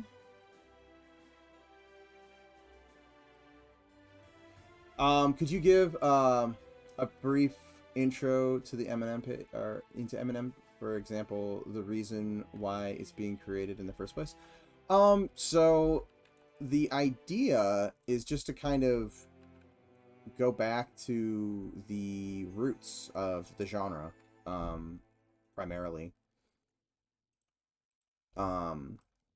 So focus more on the social aspects of the game, of the genre, not the game, but like the MMO genre in general. Hasn't really focused as much on some of the social aspects of the game in a long, in a long time, couple decades ago is when it all kind of initially came out. And post WoW, a lot of the genre, has one kind of copied WoW's formula, but also over time has gotten more casual friendly and quality of life. Not that, you know, casual players are bad, but some of the quality of life that, you know, really facilitates a lot of soloing and class, you know, every class can DPS, can tank, can heal in some way, or things like that, have kind of taken away some of that asymmetry in terms of class balance and classes that really specialize in one thing. You know, a lot of games nowadays, it's, you know, the Trinity. So you've got your tanks, you got your healers, you've got your DPS. But you know, back like during EverQuest, you had your tanks, your healers, your DPS, but then you also had your pooler, you had your crowd control, and those were, you know, specialized things that other classes were really good at, but maybe they weren't quite as good at, you know, DPSing or something along those lines. But getting back to some of that, and also, excuse me, getting back to some of those social things where you know you're depending a little bit on other players, and you know, a world that's really dangerous. So, you know, having more of a stiff penalty for death, and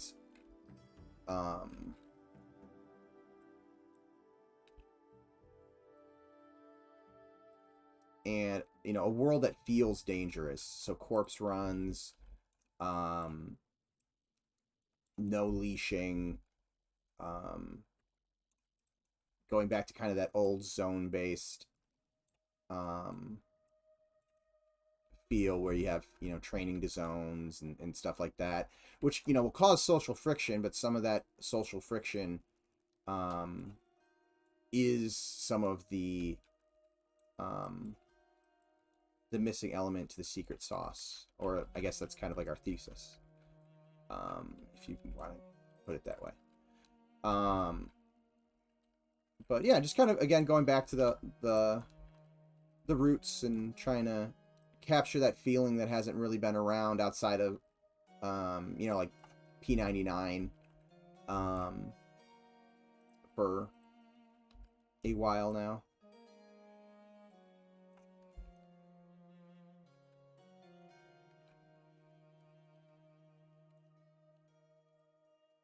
But yeah, that's really, I guess, the gist of it, at least as well as I can articulate.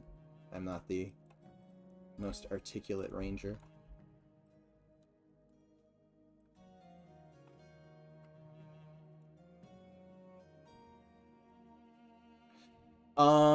Let's see. One day there were like, we should make an MMO. And now we're here. Yeah, that's exactly what happened for how it started, but the ideas behind like what we wanted to do. Granted, I was not there in the first year, so I was not part of that process. I found the game after my brother had turned me on to Sean's EQ dev streams. Or had mentioned them, and then I came across them, like YouTube suggested them to me when I was going on a road trip to pick my kids up from their mother's place, because she lives like 9 hours away. So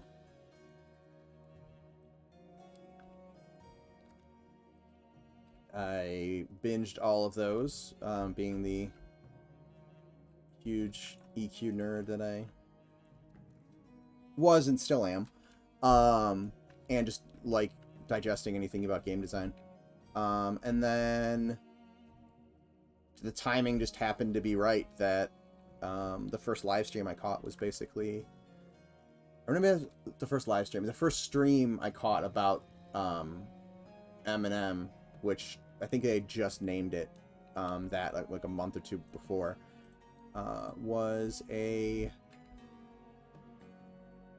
excuse me, a stream that mentioned they needed help with 3D artists. And I was like, cool, I'll throw my hat in the ring, and that's history.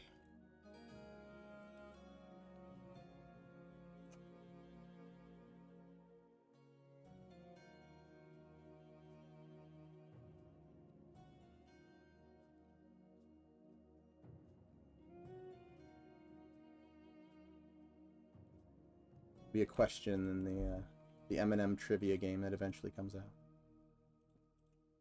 I'm joking, we're not planning a trivia game.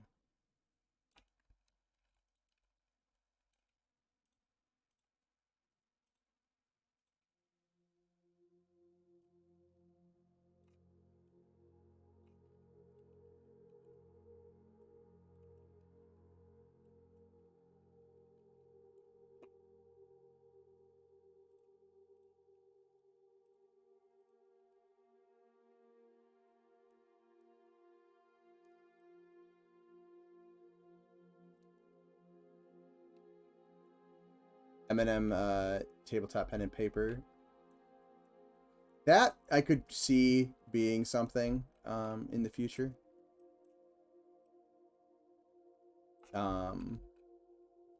Especially with Ham as part of the team. I could see him leaning into that at some point. Not that there's any like active development or something like that going on, but I could see that being a thing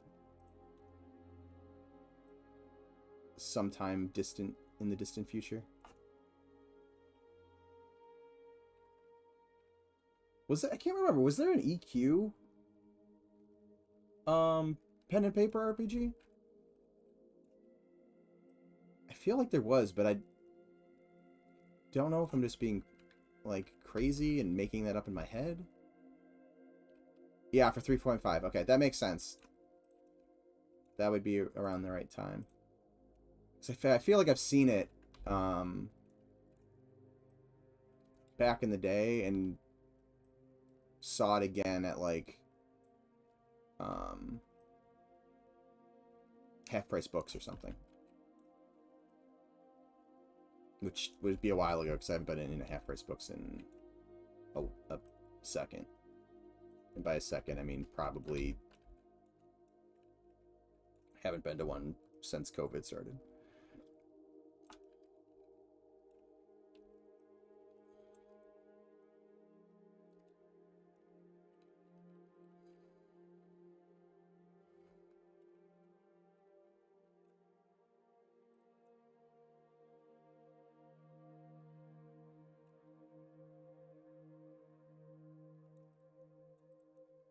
Now, here's the important question about the EQ tabletop. Was there a Ranger class?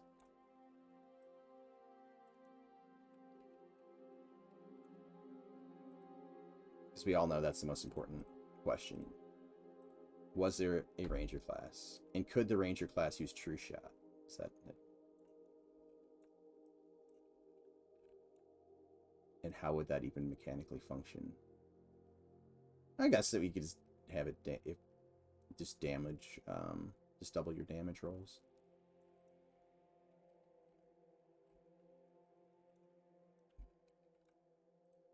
Which definitely could be OP.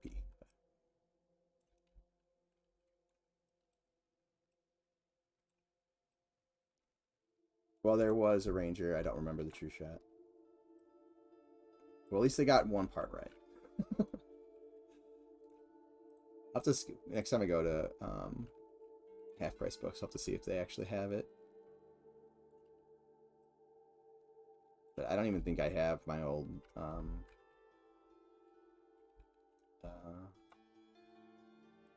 D&D 3.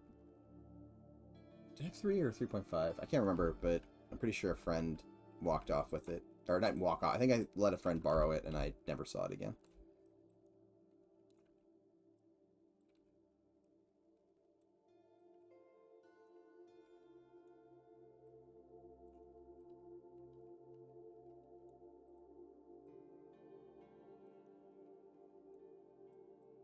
One sec, I have to check.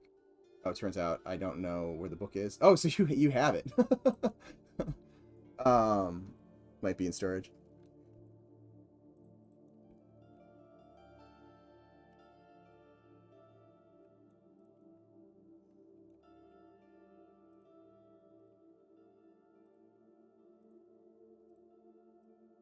Oops.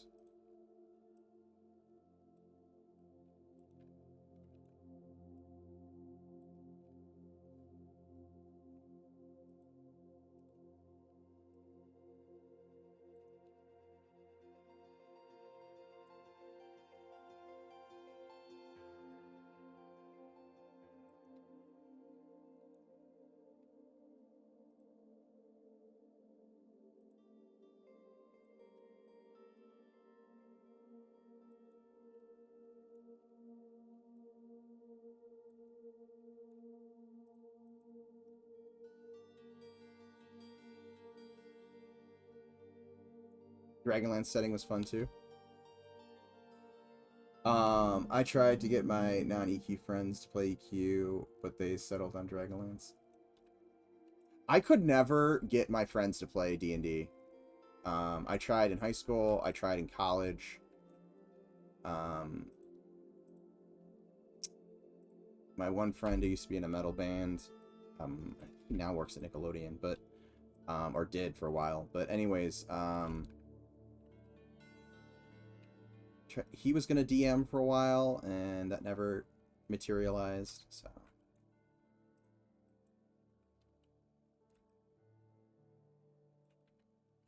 But a couple of my friends did play EQ. One of them quit like just, or I guess he was more of an acquaintance than like someone I hung out with actively, but he quit like just as I was starting to play. And then I had two other friends that played, and then one of them didn't play as much, I guess. Shortly after I started playing, but he would keep coming back and forth, and then the other one would play more often. And he was the one I was mentioning before, rated. And would get my ranger some gear from was it Charduk, I think was the raid zone at that point.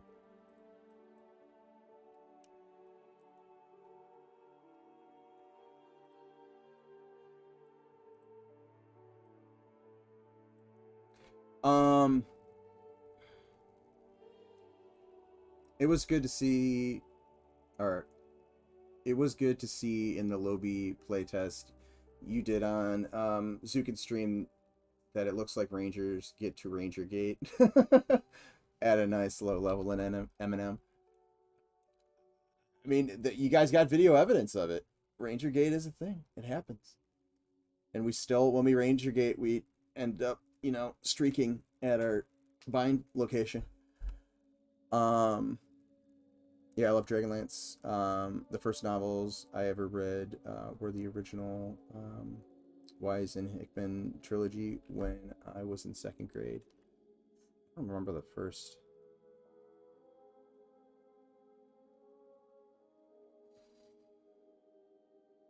I want to say the first fantasy that I read was probably The Hobbit.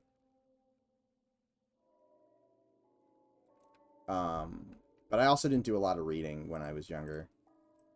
Being dyslexic and all, it was quite the chore.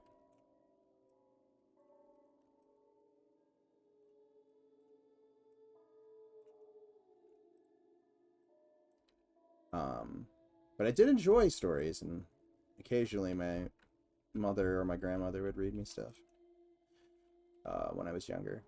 But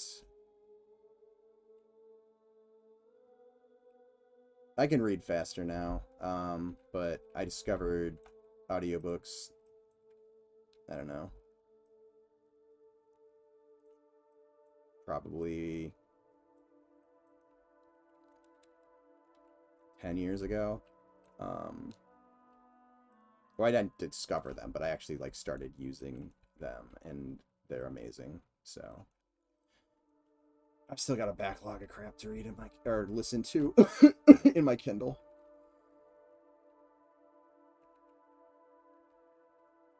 Was definitely a bookworm as a kid. I was really into documentaries as a kid and movies, and really enjoyed baseball when I was in like middle school. But by the time I got to like high school and went to the meeting about tryouts, and like practice is at 6 in the morning, and I was like, about that, and then never went back. I was like, I can skateboard and snowboard on my own schedule. I'm not about getting up at 5:30 in the morning.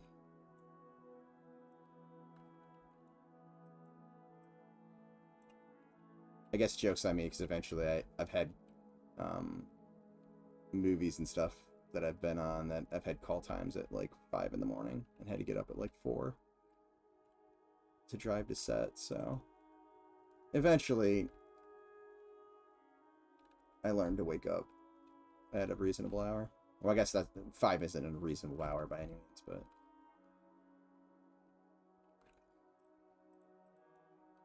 more reasonable than like my oldest son's current schedule, because he's definitely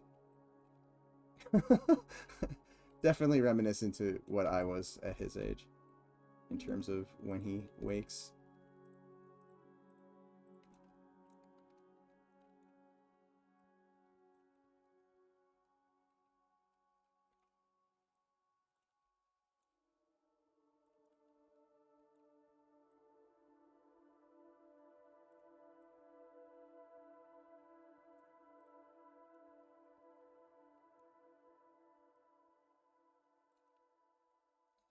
Let's at least get these kind of roughly thrown on before I end the stream for today.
How's it been working at with the new environment artist?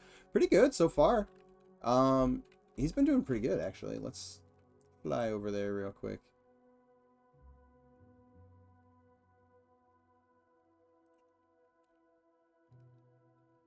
But yeah, he's been doing awesome. Actually, I haven't seen his latest push that he did yesterday.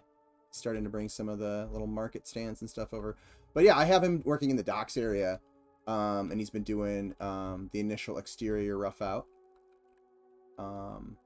He's doing a little like shipyard where boats can be built or repaired, like a dry dock, I guess would be the proper term for it. But yeah, it's awesome. Let me tell you, like, one of the things that I've been most excited about having him join, because we collaboratively, we talk back and forth and have been very helpful. But like last week when I was crunching a bunch of Halloween costume building, because I always wait too long.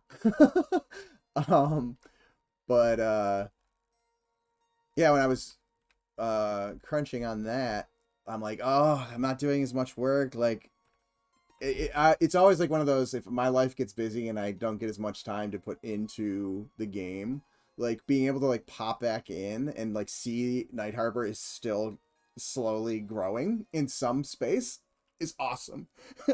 Because like, what was it? In August when I was having the computer issues and was like prepping for the semester, I was like, oh my god, I'm losing so much time on like on Night Harbor, but it's awesome. And for the most part, we haven't had really any like conflicts or anything like that. I think initially we had some funginess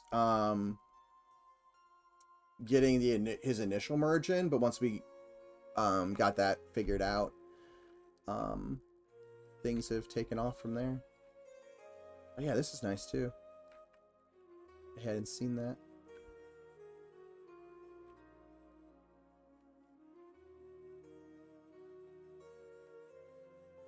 But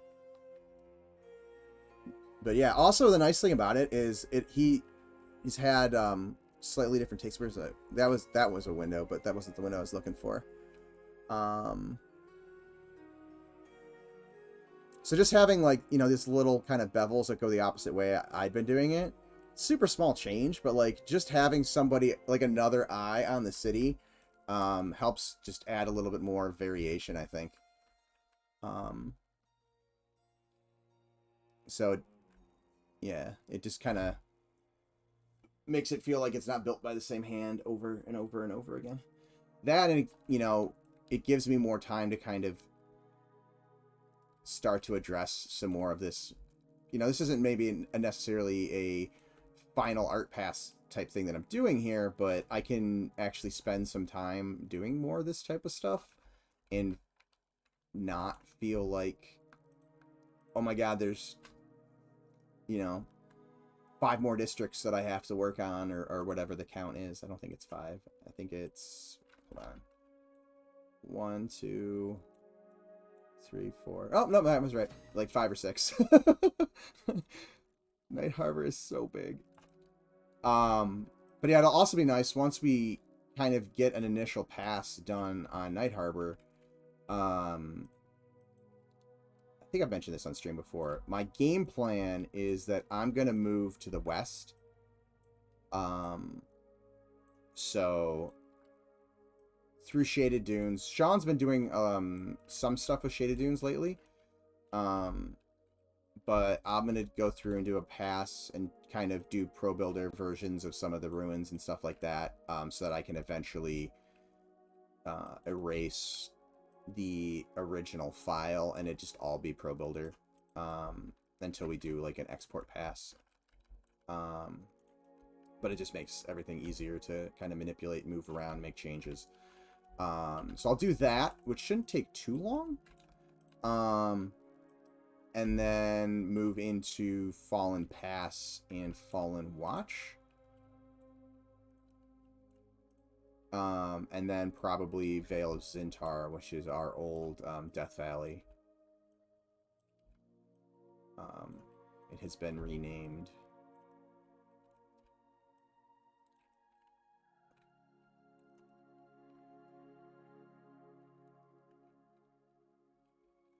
That one looks ugly.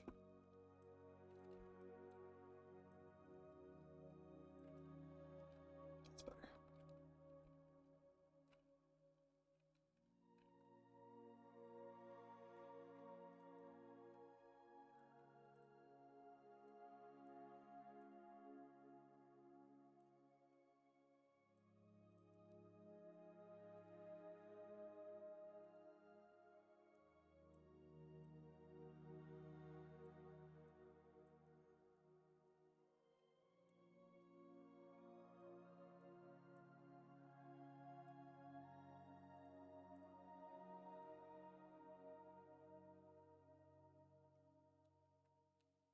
Are we coordinating the design? To some degree, yeah. We've kind of talked about what the initial plan was, but we're both freestyling to a degree as well.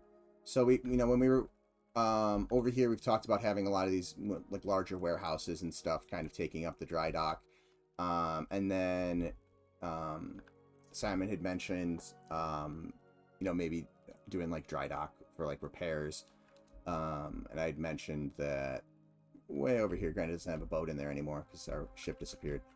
But I did like a little fisherman wharf, like dry dock hut. There used to be a ship here, but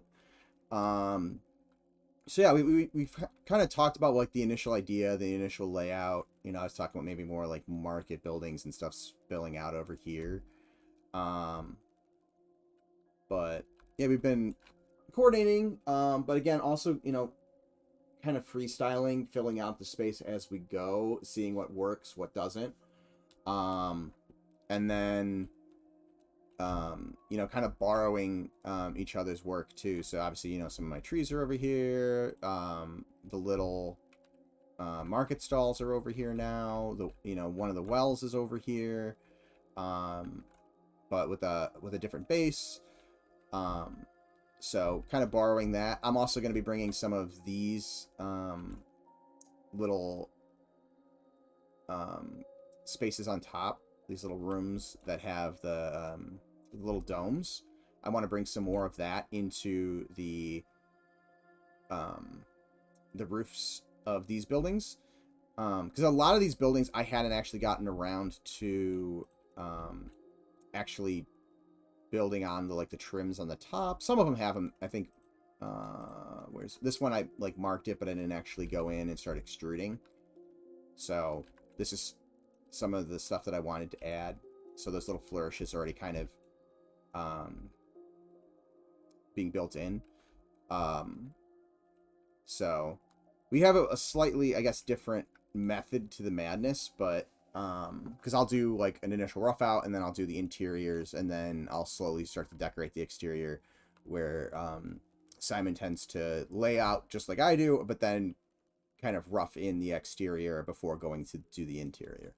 But you know, either method is completely valid, unless it's like, hey, we need an interior for said building, and then, you know, we just make that call, like, okay, this class building needs the interior done, you know, ASAP. So then that becomes a more important thing. Or like for this, you know, we need an exterior, we need this more modeled out, so that's become a priority for me to kind of come in here and facilitate that exterior look being complete. But yeah, so a little bit of some planning there, some freestyle,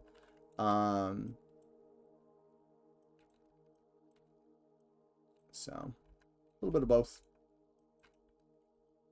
And I have a feeling that will be a common theme going forward, in terms of workflow. You know, some of it being planned out, some of it being, okay, you know, spontaneous cool ideas and stuff like that. Death Valley, that's where the Undertaker hails from. Have you looked into building wind catchers?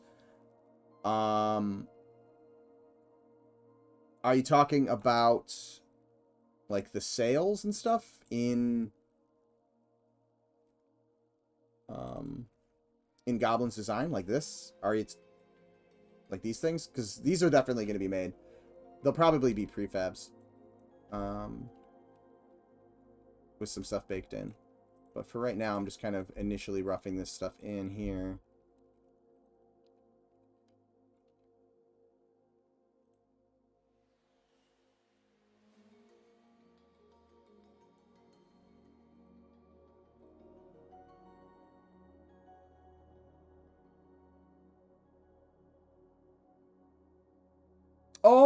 Oh, you mean like the cooling towers?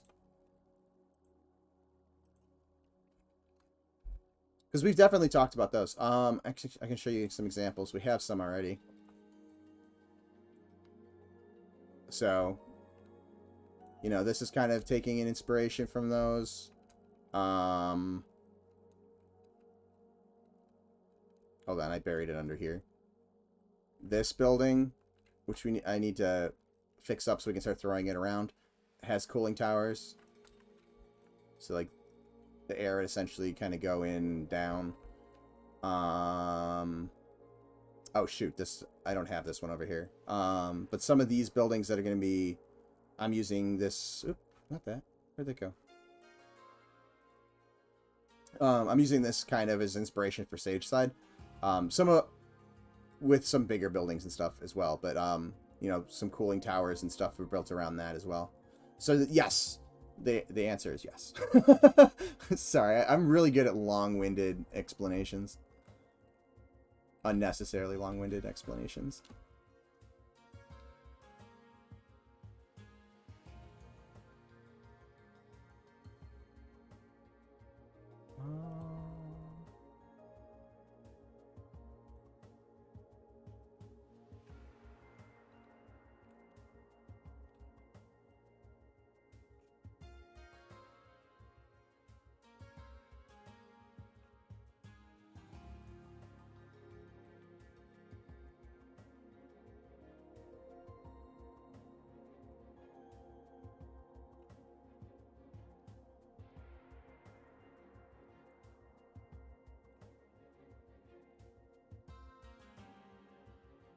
Okay.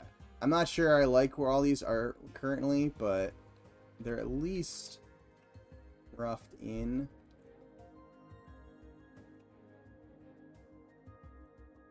Let's finish up this last one.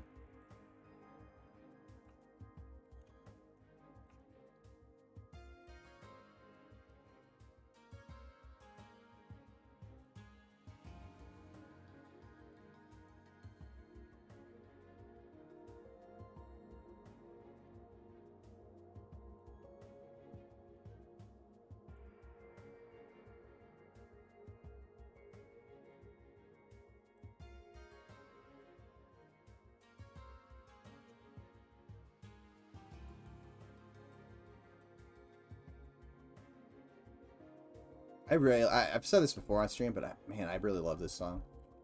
It's so like peaceful.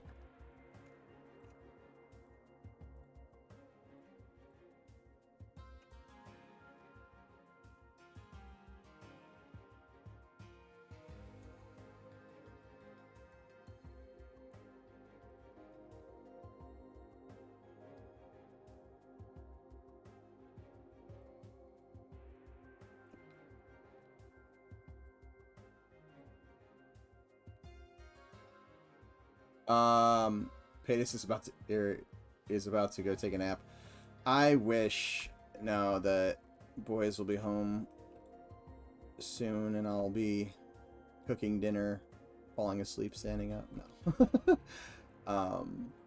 I had to get up early this morning, so I am definitely on a struggle bus, and the caffeine is starting to wear off.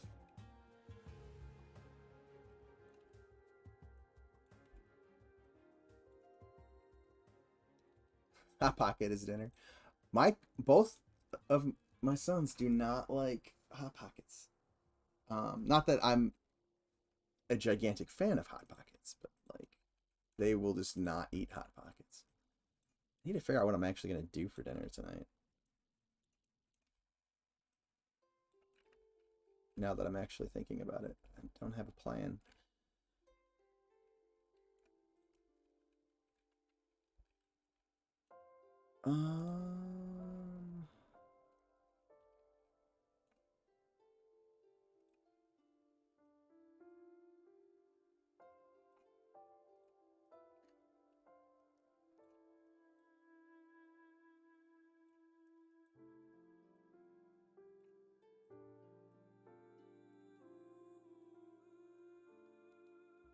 My biggest problem when it comes to prepping meals is there's very few things that both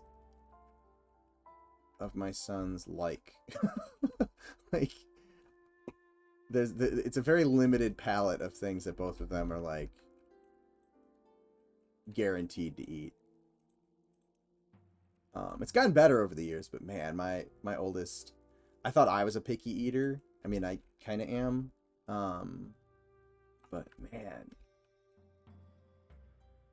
he really takes the cake in that department.